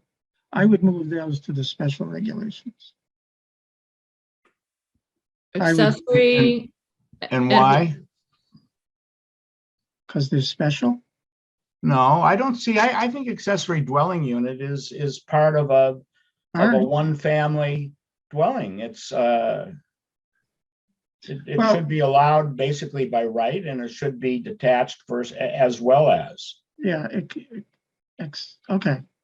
But I mean, that's just an example. I mean, I don't think that's too much is made of it as Article 15, and it really doesn't, in my estimation, deserve a. No, Standalone. I mean, obviously, it's going to be a defined term, or if it's not, it is a defined term already. It would be a defined term, but then Article 15 does list certain requirements to get one and to qualify for one, so we have to keep those.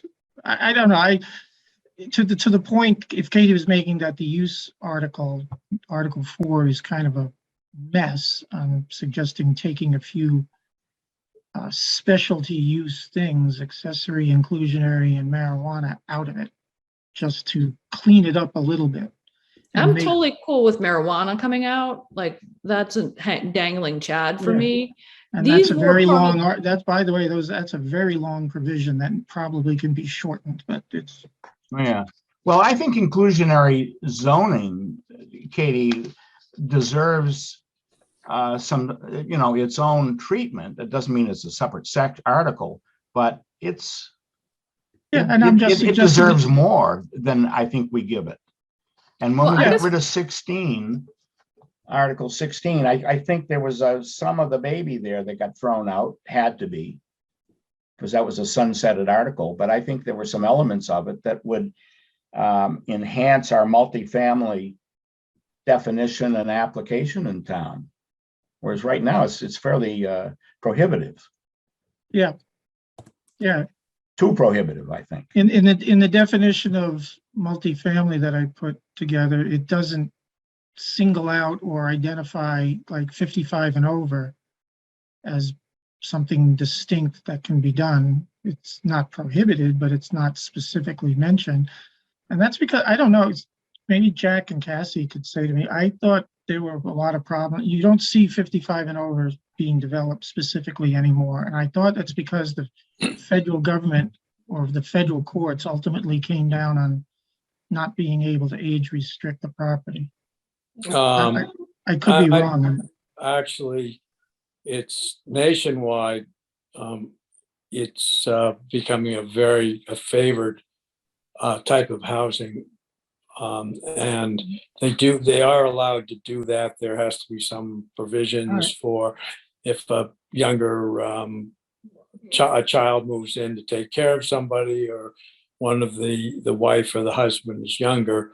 But No, it is a lot, nationally. No, it's alive and I well. haven't seen new ones around here lately. It was a hot to trot thing about 5 to 10 years ago. I haven't seen a new one proposed. They're still Yeah. alive and well, in my Yeah, estimation. all right.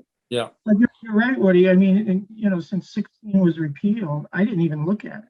And I didn't even look to see if there's anything in there that should survive, moved into something else. But Well, let's just go back to the, I mean, Right, I'm so comfortable anyway, with this general organization. Use is pretty, yeah, I would just. that's a big honker. That's the only thing, but, I would make inclusionary zoning the first section of Article 5 to give it some more prominence. And then, maybe accessory dwelling after it, then parking and signs and marijuana would be last. But, as far as those 1-family dwelling, 2-family dwelling, these are all going to be defined terms. And again, they're in the chart, so. Yeah, and again, this was, I That's think, why we you were only- talking about just kind of grouping types of uses. I'm not quite there in terms of, I hear you in terms of the bulk right now of Article 15, but I like keeping residential with residential. It's like with like. I don't really want to throw such an important category of residential housing in terms of housing options into with parking and signs and marijuana. All right. Feels, That's fine. but That's I not a hear you. problem There's at got to all. be a way to streamline it. Like there's, Well, in the end, no, because they are, inclusionary zoning is a distinct topic that's going to require a separate section under the article, just as it's, today it's 4.3, whatever it is, 4.3N. It'll be a little more prominent than being something down to, subsection N, but it's going to need to be a standalone thing, and there's no way to meld it into, it's a different topic than accessory. So, okay. but Well, leaving it there it's fine. That's fine. let's leave it there for now. I like the like with like. I agree. Marijuana is a good call of moving that out. Yep. For now. Okay. So I'll recirculate this, our 2.0, I guess it's now 2.1 outline and table of contents. Okay. So where I was going with this was the table of amendments. So today our amendments are shared with the community like this. And this is what I was doing, Tom. I was like taking one by one, and as soon as I pulled it out, I highlighted it yellow, so I knew I had done it. But right now they're sort of scattered everywhere. It's amazing. They're everywhere, and when you add them up, it's going to be quite the volume. So where I was headed with this was again, just between us working group members, the Concord model, which was creating a table of amendments, which kind of pulled everything out into a index at the back. And the way, and again, I literally have done nothing with this except start pulling information. I've got a long way to go. But what I was capturing was basically all the data that was in the text and putting it in index. And what I had was the date of the amendment, the year, and the town meeting. I was actually trying to capture whether it was annual or special town meeting. And I smiled to myself when I noticed that our actual zoning bylaws were approved as special town meeting, not an annual town meeting. So we start from a place of our original zoning bylaws in 1955 were done at special town meeting, not at annual town meeting. Where were you at the beginning of December? I know, I'm sorry. If I had that little nugget, I could have stood up to the mic and say, guys, what are we talking about? Our original bylaws, our original zoning bylaws were approved at a special town meeting. Katie, did you get my email that I sent about 12:30 or 1 o'clock to you? I did. I didn't get a chance to read it. No. So Here, well, let me just repeat basically. Yeah. Great. What I would do is take the last 2 columns and make those the first 2.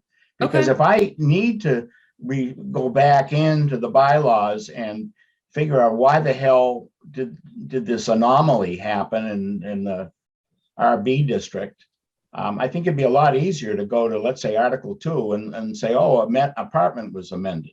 Okay. And it was amended in 2007. Now I know how to track it if I care. Yeah. In most cases, people aren't going to care.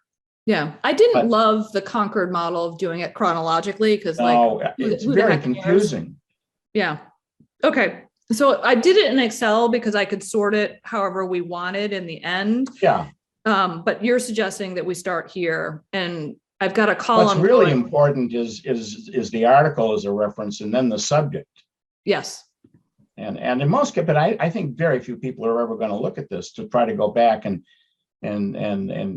figure out, dissect the history of Right.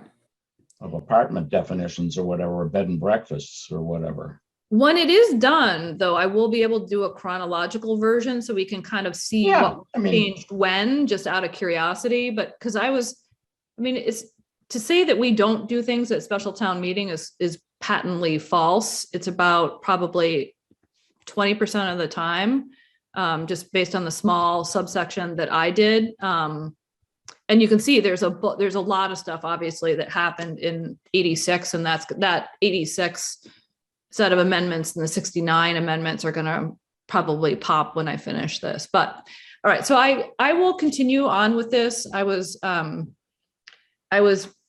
making good progress until the norovirus hit the Dugan house over the weekend. So I was disinfecting, and trying to bubble wrap my son. So this is what this will look like. And I think it'll pull a lot of the text out. So Tom, you can delete amendment references out of your version because I will capture them in here.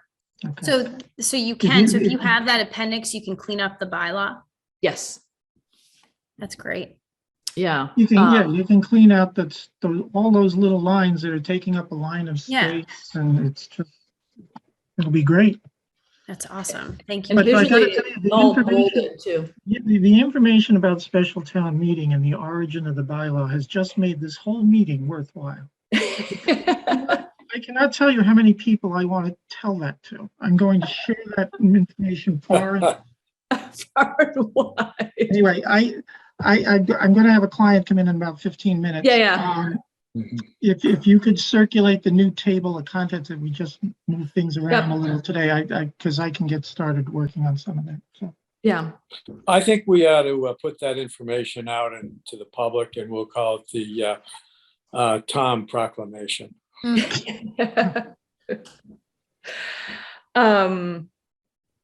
And the only other thing just quickly that we had was, Tom, was your the regulation outline. regulations. You want to put that up maybe? I will, hold on. I just gave you the outline of it, but with one substantive piece of text that would sort of make a uniform application procedure to all boards. Because when I said earlier that, the stuff that I would propose to move out of the bylaw into regulations, I wouldn't repeat it word for word because a lot of it is long-winded junk. And, so I suggested a lot of the application procedures would be this Article 1, where there would be uniformity across town boards for what's in an application with a board, later in the other regulations, like say for a wind project or solar project or some project, you want some kind of variation for that specific project, the boards would have the flexibility to do that. But, taking the same approach with the regulations is whatever is being moved out of the bylaw to go through them and shorten the hell out of them where we can. And this is a step in the process that you may or may not agree with. And then, the rest of the outline is just each board's applications thrown in a different article. Zoning's at the end. Could you go over that again, Tom? You completely lost me. All right, you weren't here. I don't know that you were here at the last meeting, Jack. So No, I let me wasn't. go back up to the table of contents if you could, Katie, please. Yeah, and start with the All right. premise of like, what are we excising out and what's going in here? Yeah, so with the bylaw thing that I did, I highlighted in red stuff from the zoning bylaw that would be a candidate to move out into a regulation, mostly application related stuff. Right. But the other thought was if we're going to create more regulations than we have now, was to create a single source, again, under the idea of user friendliness, a single source document where every land use board's regulations were in a single document called the Code of Cohasset Regulations. Massachusetts follows the same model. There's something called the CMR, the Code of Massachusetts Regulations, and it has various chapters, articles of every executive agency in Massachusetts that has a set of regulations. Like if you're familiar with 310 CMR is where the wetlands and the Board of Health regulations are. Okay. The I federal get government does the same thing. Every federal executive agency has a set of regulations and it's compiled in a document called the CFR, Code of Federal Regulations. So following on that model, we would ask all the boards, land use boards, and you see them in article format, to just move their regulations into this single source document. Each board would be responsible, would have the authority to amend its own regulations. And it's the same in Massachusetts works. DEP cannot amend a Department of Corrections regulation. So everybody's just responsible for I their just own wanted, stuff. well, that was my concern. Yeah, so for the I user just wanted to friendly, make sure that yeah, that was so for the clear. user friendliness of it, everything would be compiled in one place. But what I'm suggesting up there at the top is to create a single uniform standard of what applications consist of for each board. Because in the past, and I had mentioned an example that was in Concom almost 30 years ago, there have been people who have submitted one set of plans to some board and another set of plans to another board. So it's kind of to keep everybody honest. And it's also, I think, would help staff in town hall all working from the same uniform playbook, they look at a plan, it's the same scale for every board. So they're looking at a plan and they all can read it and understand it easily. The same narrative materials are submitted for each one. I mean, it's just a thought, but.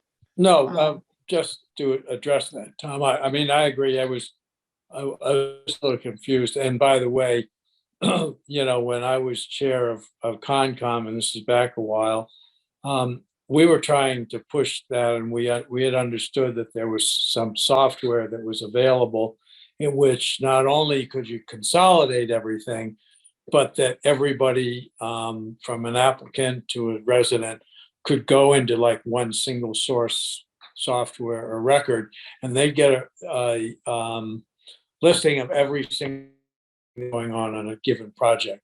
So you would see the zoning and the Concom and the planning and where it was. So I think it's a great idea. We don't have, but so anyway, that was the thought. But anyway, I know, Katie, you had some comments about the outline in general. Yeah, I mean, I guess the way I look at this is like step one is for us to focus on Article 6, which is what are we going to pull out of the zoning.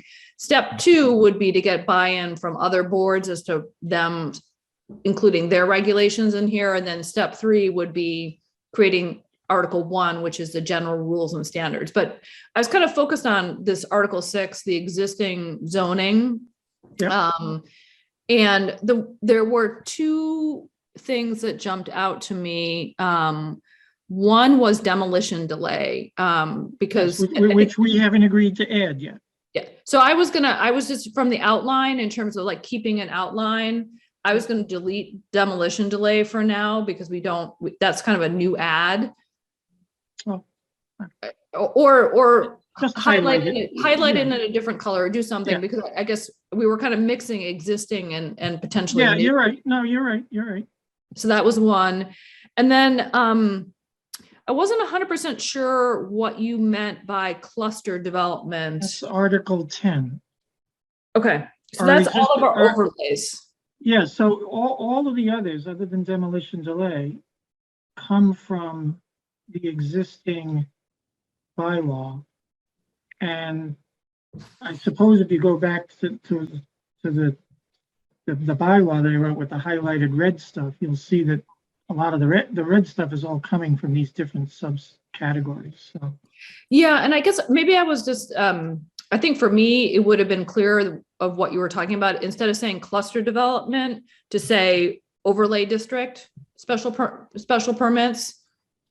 Yeah, I'll make a note on it right now that just tells you where it's coming from today. What's its existing, Yeah, because cluster development to me, sort of, it implied something specific, where you were kind of referring to overlay districts, which is residential cluster, village business, transit oriented, harbor, actually harbor and village are up above. But yeah, you were referring to residential cluster and transit oriented development, right? yeah, yeah, I mean, I wasn't thinking of them. You don't see transit-oriented development in this list because it wouldn't exist anymore. The district that is transit-oriented district overlay would not exist under my ideas going forward. And again, that's just for me, like where the disconnect was. I was trying to. All right, no, I'm making a note to myself to take these headings and change them to existing. Yeah. And I And- guess that was my main comment was. And wouldn't, is Article 7, the planning board, is that you've only got subdivision there? Yeah, you know, Wouldn't that be a subset of regulations under by the planning board? And I would put large home review there. Yes, we might end up eliminating it, but that'll be a vote of the town. We can't unilaterally do that. yeah, I hear what you're saying. The subdivision rules, I'm actually thinking of what happens under chapter 325 of the town bylaws. So that's why it's separate, but Yeah. I think that the heading, the introductory paragraph for Article 6 would say that, there's some of these that can be amended solely by the zoning board, some of these that can be solely amended by the planning board, and some that might need both of them to amend it. The regulation, actually, the only one there would be special permit. And I actually don't even remember what I wrote for regulations. There isn't that much to be there. But for example, the zoning board would solely be the only board that could change any regulations relating to variances. And the planning board, any one of those other special permits that are solely within the purview of the planning board, they would do it. And if both boards, like on a special permit generally, have the power of issuing special permits, they both have to jointly agree to a change in the regulation. And site plan review is basically a planning board. The planning function. board, yeah. I mean, I could distinguish the two, but See, I Might think that help to split. Are you talking about splitting this into? yeah, I mean, if you read Zoning if you read the introductory paragraph to Article 6, this may make more sense. But since you don't have that, I could make distinctions between exclusively zoning board, exclusively planning board, and one that they both would have to deal with. The only I one think they that both. might be helpful. All right.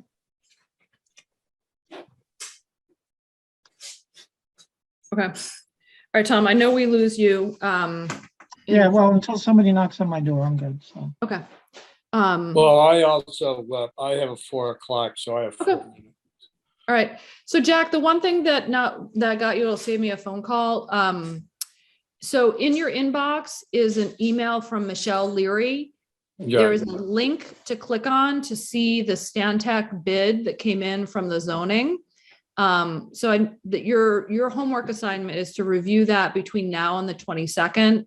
okay, And so we are going to have a meeting on Tuesday, March 22nd at 3:30. Was what we were scheduling to review Right. the Stantec bid. So right, that was just a piece of information I want to convey. okay. No, I I do appreciate have to it. go. Sorry. Okay. Thanks, Tom. Thank you. So Katie, and you want us to go through the bidding matrix and the evaluation by the 22nd? Yes. I have to go. Thank you all very much. Thanks, Jack. By the way, I really have to say the impressive work that this committee has done. I mean, sometimes my head is spinning, but Woody will tell you that doesn't take very much, but anyway. Not true, Jack. Oh, yeah, I've Not seen in the true. sailboats what you do to me. We're gonna I can barely pump you breathe. up, get you reelected. No, please don't. Please don't. If you care You for notice how few people volunteer for town boards. Well, we have Cassie, who's just a ray of sunshine. Thanks. That's only because I There you happen to go. know mother is a really hot ticket. Says a Um, lot. All right, see you all Thanks, later. Jack. Thanks, Jack. Um, Thank you. Katie and Cassie, if you have just a sec, Yep. this is not our working group question, but what is all this controversy about the Elm Street corridor? Can you summarize it, or is it a NIMBY thing, or people don't Is it like the it? funding, Katie? The phase 1 funding, maybe? So, how to simplify this? So we went through a public process and came up with a draft design. The draft design changed aspects of the corridor, and it changed aspects of the intersection in front of the new harbor Condos, development, CHI. A report was published, and the main landmine that was stepped on was one related to potential construction cost for this draft design. And the consultant that was involved did an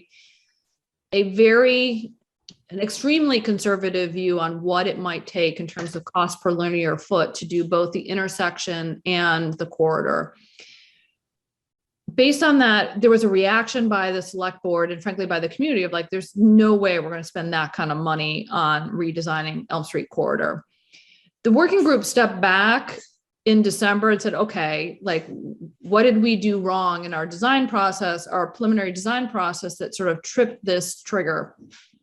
What came back based on work that the consultant did and also Jason Federico did was that one of the goals was to create some traffic calming, and a way to do that is narrowing the lanes of for vehicles. But by narrowing the lanes of vehicles, you landed out having to move drainage, and as soon as you start touching drainage, the costs skyrocket. Oh. So the working group said, okay, we're that price ticket, we get it. Like, that's not going to get community support. Let's go back and look at our design and use basically this this rule that we're not going to touch drainage, i.e. the width of the bed of the corridor is going to remain the same. We can rearrange how we use that width. So one of the things that came out was there was a desire to have wider sidewalks. So they redesigned the corridor slightly to avoid tripping the drainage costs. And brought that back into line. There's been a whole debate about the intersection in front of CHI. The proposed design eliminated Sullivan Square, which is kind of that useless triangle that sits in the I didn't know it had a middle. name. I learned that from Susie Wadsworth. Of course, she knew the name of the triangle. So the triangle is eliminated, and basically a bunch of park space is being added, or open space is being added in front of CHI that would hopefully reduce the massing, but also make it more usable space for the community in terms of that intersection. There was a whole bunch of debate around one of the preliminary designs eliminated Cove Street altogether, and that's where unfortunately, Ralph Dormitzer took great umbrage over the elimination of Cove Street. And in a January redesign, Cove Street was brought back, but in a much diminished manner in order to basically create, you could still make a left turn there, but it wouldn't be this sweeping left turn. You'd basically pull into Cove Street and be able to have a car or two before you merged into Border Street. And that seemed to actually solve some of the abutters concerns, because there were abutters that are in that area that were worried about if we change the design of the intersection, headlights in their houses. So bottom line, there was a preliminary design that had cost and some intersection issues or lack of support from abutters. The working group tweaked some things in January and February and came up with a second preliminary design that reduced costs and tweaked the intersection so it had abutter support. And that is what is going through a kind of a detailed costing process right now to understand really what are we looking at in terms of potential construction costs.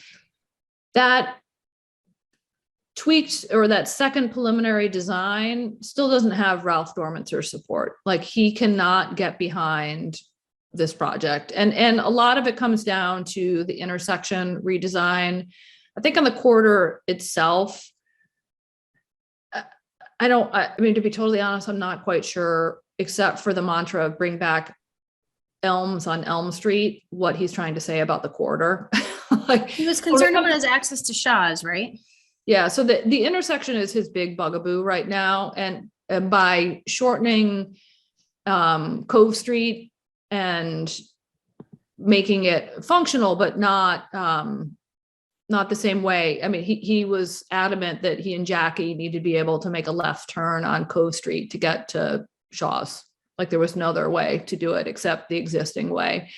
Some of the benefits of creating that open space in front of CHI were also that the town could potentially put into some resiliency aspects to that open space to allow for capturing of storm surge when the harbor floods during storms. And so part of the argument for having that green space was that it could also second as some resiliency aspects that we're going to need long-term in the harbor area. So, And it would help create that buffer so that this 0-foot street wall, right? Exactly. The development Yeah. wouldn't feel as. and I think it's funny, like I people mean, are really. Ralph is objecting as a citizen because he doesn't live there. Ralph is objecting as a citizen. I mean, he's definitely invoked his capital budget status, saying when it came to the total cost, he's like, there's no Well, way. that may be a legitimate concern, but it sounds Yes. like everybody's flexible and willing Yeah. to do another version. So Yes. no sense. I don't see getting excited about that. It's a work in progress. It's a work in progress, and we still have to go through the phase 2 design process to get to a final construction cost. I mean, what we're doing right now is sort of preliminary costing to make sure that we're on more solid ground around what we're proposing. But ultimately, you have to get to 75% design in order to be able to apply for grant funding on any of this. So if we ever wanted to apply for complete streets funding, we have to have a 75% design that's ready to go, and we're sitting at 25% and we're arguing amongst ourselves. So I would, the funny thing about this, the green space in front of CHI, you know, Brian Host, who is the most practical and cost conscious guy I know in town, and he's on capital budget, looks at that space and says, you know what, I'm indifferent. Like it doesn't add any cost to the project.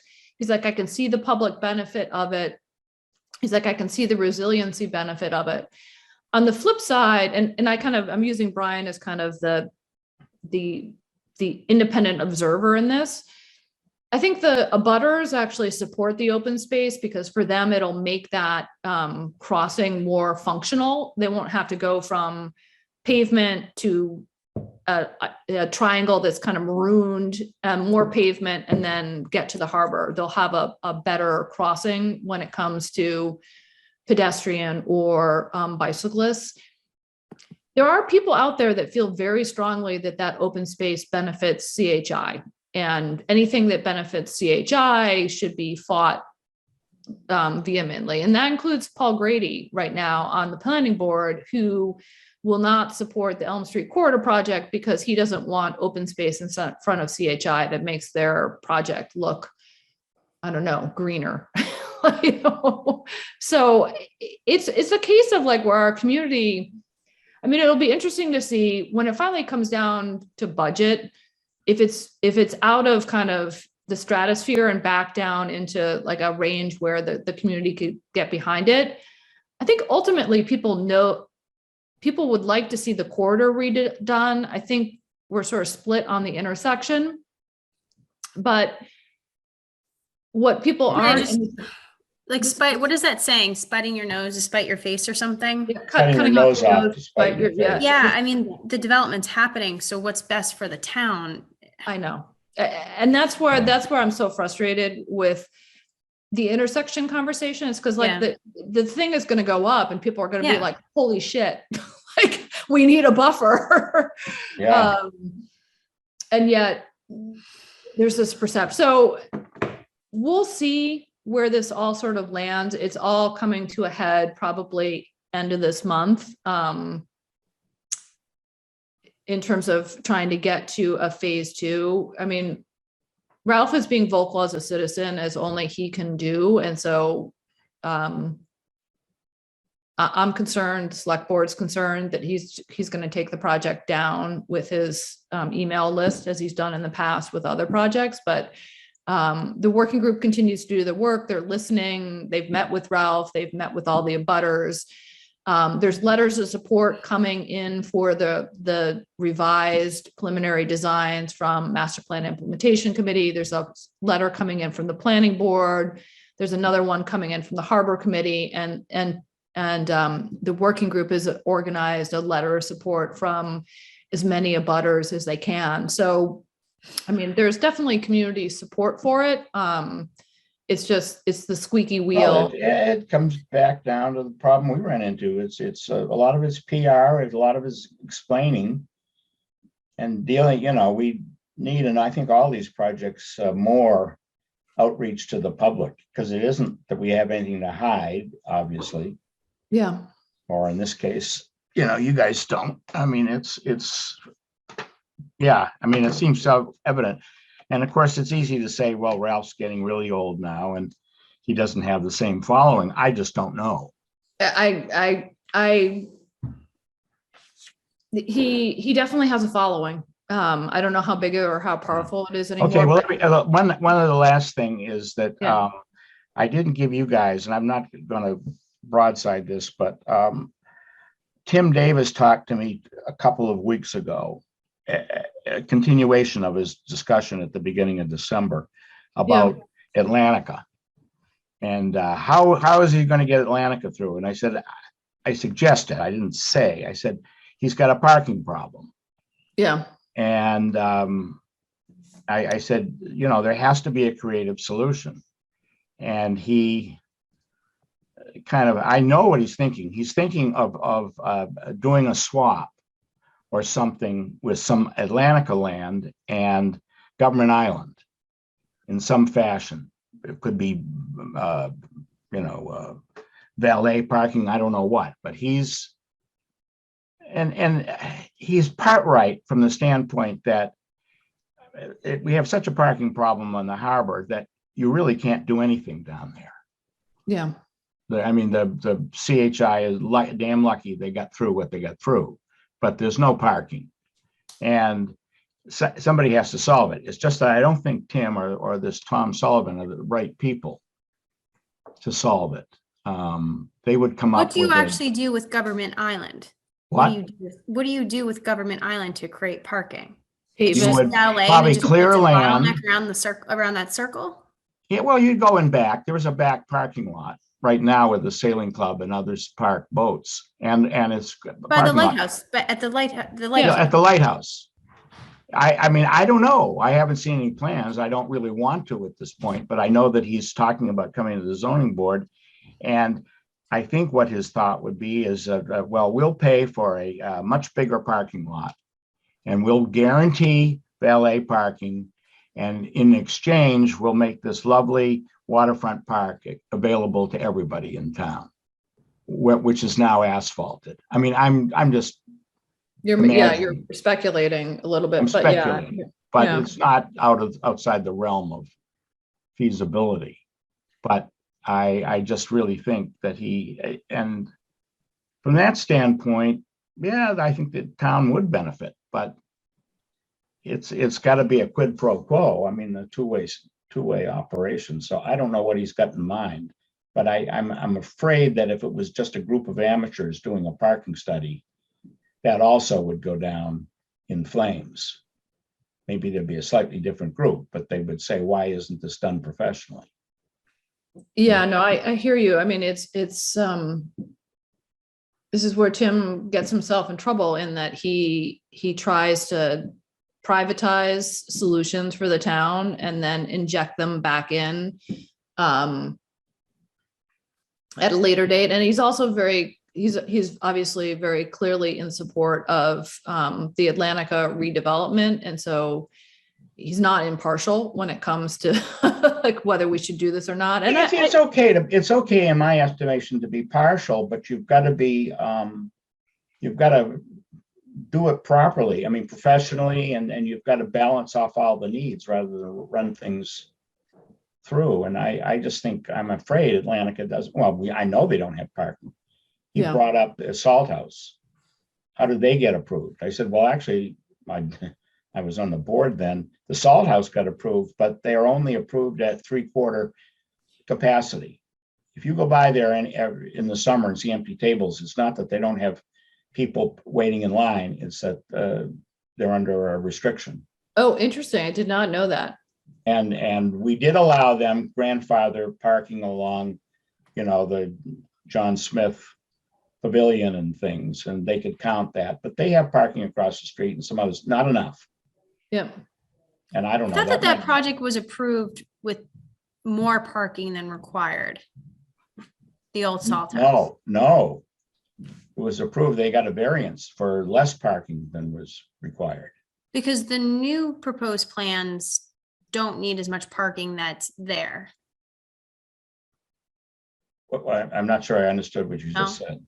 I thought that in conversation with people that the parking that's there isn't necessary for the amount of what they want to do there moving forward. And that's because what was built there was actually in overabundance than per. Of parking for Atlantica? Yeah. See, I don't know what their plans are. I thought they're posted when they submitted for your board. No, there was a sketch by Hoadley Martinez, which didn't give us anything to go on. And we said that wasn't actionable, and we're not in the habit of giving planning advice.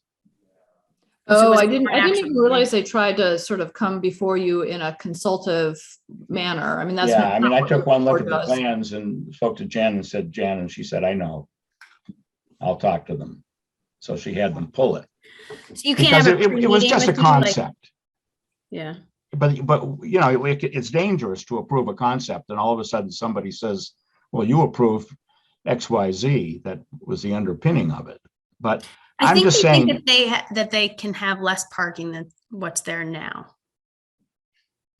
Well, he could have less parking, but only by swapping over in Government Island. And I guess he could make the argument at the town meeting, I'm making this up now, that nobody uses in back of the lightkeeper's house anyway at this point. I mean, there is there's a medium size. But is that is that a public parking area? Yeah, of course. So then what's the point then? Just say, okay, fine, have people park there if it's public. Well, I mean, it's.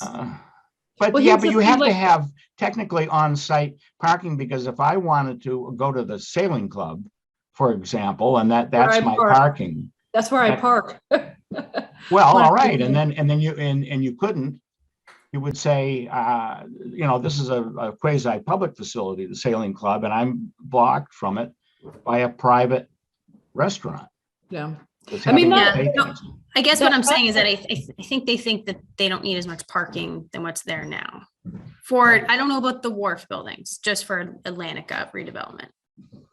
But I've seen that too. Maybe that's just based on a sketch. So they haven't done. Yeah, no, but see, I haven't seen any statistics. I mean, yes, it's attractive. We got a little brick walk and all that, but it's not ready for prime time. Well, that's the thing. Like, there's nothing this is where a traffic study has to happen for that site development, in terms of like how much traffic are they creating with the new flow at Atlantica? How much traffic are they creating in terms of parking and other demands? I mean, I will tell you that parking on Government Island is generally underutilized. Like the sailing club for events. Probably except for events. Except for events. I mean, the parking lot generally back there, and it's not particularly well designed. It's not even lined, so people kind of park casually. I mean, at most I've seen it 50% full. And that's generally sailing instructors parking, overflow for people on a busy day at the sailing club, or if there's an event at Lightkeeper's house. But you layer in, what the new plans are. I don't know what that would do in terms of capacity back there. And I'm not even sure whether the zoning board has the authority to issue a variance to allow a private enterprise to use public land. I mean, Yeah. I think just by saying that, we know what the answer is. The zoning board can't tell the town what it's going to do with this property. Yeah. And now I'm sure there are solutions, and I'm sure there are some solutions that would benefit the town, such as having more green space in the harbor. But I mean, my I don't one know, recommendation Cassie. would be to think through what's going on at both sites versus approving, because it's going to be the same thing as what happened with the condos. It's just, Well, I'm reminded of through what's it. going on downtown with you and 500 feet from the public way, and I'm a parking way and all that stuff. And yeah. it's got to be, we ought to have a master plan, I really think, of parking, because some of these very desirable spots are getting No, and what compromised. Chris Senior says is that it goes back to that revitalization grant. And he's like, just want to look at the big picture and see what's going on with all of the prime spaces for redevelopment. But no one's spearheading that. I haven't seen that. it's not the lack of desire to do the Yeah. revitalization grant. It's literally a bandwidth problem. Right. Or And it there's has just no one there to help advocate and spearhead unlocking those ideas. So, okay, I'll post you if Tim comes forth with anything, but I just wanted to let you guys know that Okay. I mean, you can say, I can applaud him for wanting to solve a problem that the town has. Yes, it'll benefit his good friend Tom, but Did he respond to your email, Katie? Your response to him about the parking? Basically his response was, well, I'm not waiting for village revitalization and town hall bandwidth to write itself. I'm going to go off and do my own private thing. I was like 2 weeks ago. I'm like, oh my God, I can't chase down another. I can be somewhat sympathetic to that. No, I am. But then when Tim gets angry when he comes back with a report and nobody accepts the report because Oh, yeah. I mean, that's the problem. He's going to wave a report at me in 3 months and say, I did the work, now accept it. I'm like, but Tim, you didn't involve anybody. So I'm not sure. Oh, yeah. And Cassie, regarding the Atlantica site, Tim is encompassing the Mill River Marine area, the lobster pound. Tim is, but the And all that, he's development, gonna have a restaurant there. right? But the actual proposed development is just focused on Atlantica right now.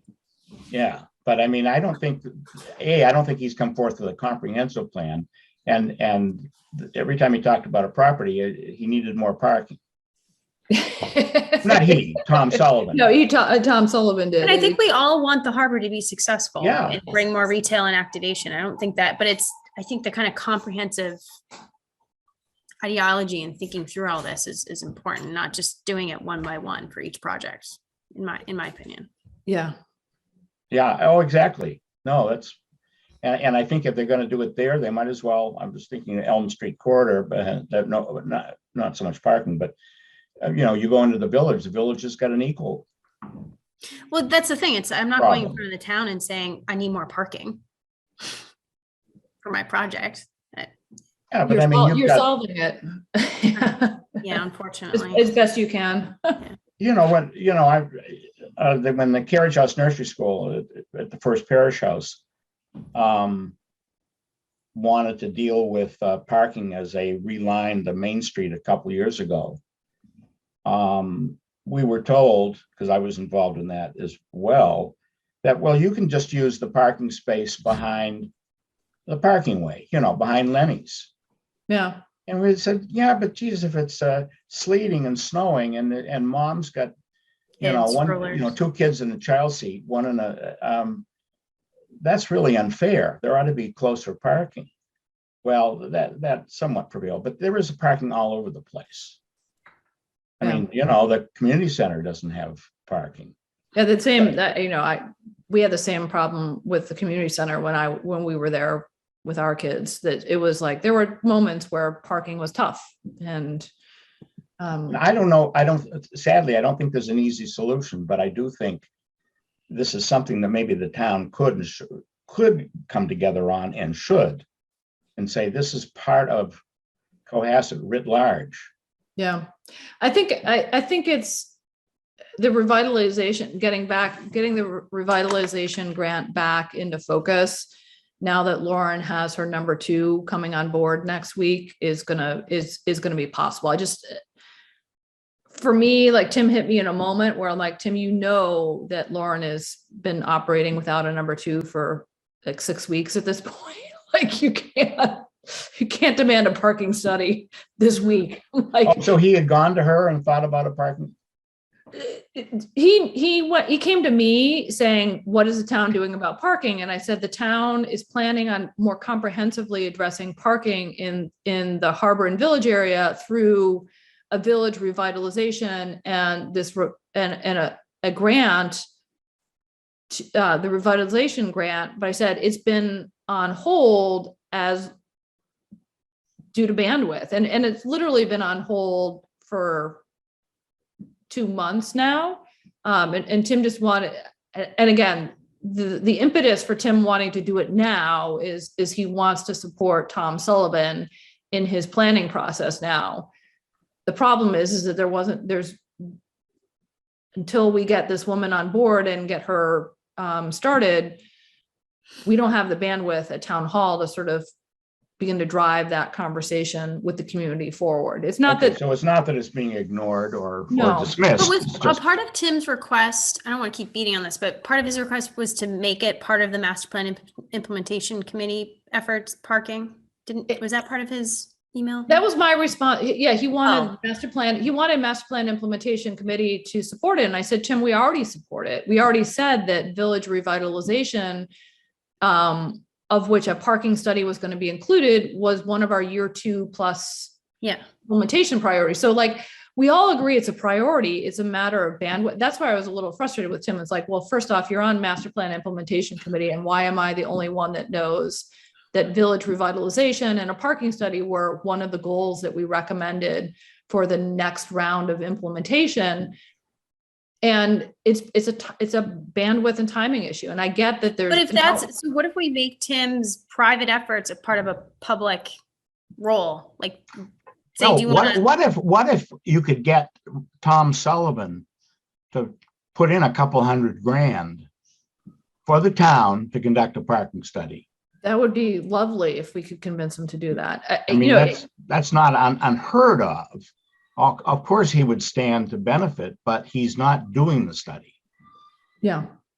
He's coming up with spot solutions that help him and not dealing with the comprehensive. And the comprehensive is what the town needs. But if he's willing to fund the comprehensive, I guess, Cassie, my response is that it's a priority. It just didn't, in the immediate term, there's nobody to sort of be the town hall stakeholder. There wasn't. And that's why it's been stalled the last 2 months. Is that going to change? Yes. And Cassie, I do think you're protected. I'm not sure.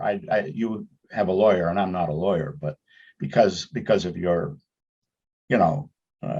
proximity to the town parking spaces downtown. But nevertheless, I mean, the Red Lion Inn in the past has talked about expansion. We've got 2 new restaurants coming in. Mm-hmm. What happens? Yeah, I think this fact, and that's that off-street parking. It's K&L under 700, whatever it is, Katie. But it says like stores, offices, and lawful uses don't have to have any parking because of vicinity to the town parking lot. And then the next one is apartments shall have 1 space per unit. Gotcha.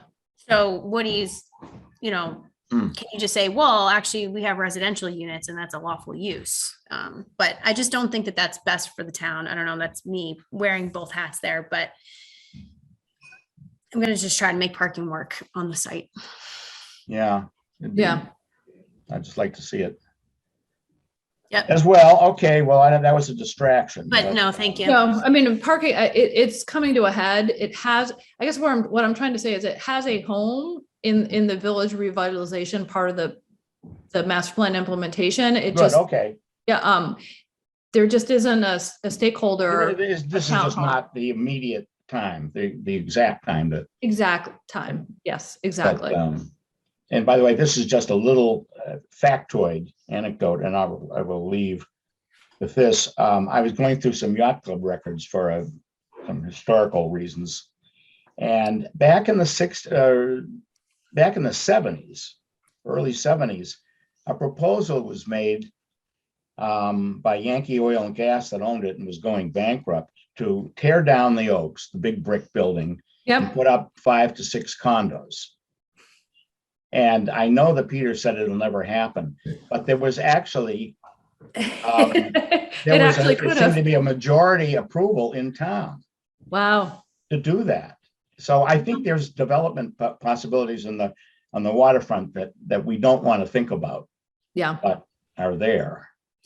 It's I also funny. just say one thing on the parking study, just kind of anecdotally, like when you hire those consultants, they base the traffic on the codes that they have. So like, for instance, like auto repair gas station has its own code and has its own traffic analysis that's related to that based on peak hours in and outs. And then residential has its own analysis based on peaks, based on number of units, and then they take the peaks ins and outs. So like, for example, the gas station actually shows that we'll have less traffic compared to the auto repair gas station. What are you talking about? What gas station? The 55 South Main Street, former gas station. The auto repair. I'm sorry. Yeah, Yeah. so what I'm saying is that I feel like the MAPC, like an updated MAPC parking report would actually probably be more helpful than Tom Sullivan hiring, one of the third-party consultants to do that, because it's those crazy analysis that they use those codes for per use that, I think it's accurate in a way, but as reading through that MAPC report, I think it's going to provide a better picture of what to expect with. But I also found that there was a flaw in the on-site studies. They took 2 or 3 days. And I know and they said the parking lot's only 50-60% full. It's never full, that was their conclusion. Yep. But one of them was a rainy day. One of them was a day in March, cold day. I know it feels some of Flawed. the methodologies they use, like the random sampling of 3 days, or these sort of statistical peak based on use code of what businesses are there. It feels almost too technocrat versus Exactly. like what the actual living experience is. You'd be hard pressed to find a citizen in town that didn't say, there are times when I can't park in that parking lot. Yes. There are times when it's 105 or 10% full. But on the flip side, you also have we can go flash back to the Sandy Beach conversation when people were flipping out about not having their own personal parking space at Sandy Beach. Like, there's never going to be enough parking at Sandy Beach for every single resident to go on a hot day. And we just have to accept that as a fact, just like we also have to accept that there are going to be peak times in the village where there may not be a parking space for you. But it's nice that we monitor Sandy Beach now. We don't monitor the town parking lot. So I thought it's one of the issues is that people will park there months at a time. And the big thing is, well, once you're established, you're all set, even if you don't provide enough parking. But for new businesses and uses coming in, residential as well as commercial, they get the they get prohibition. the short end of the stick on that one, for sure.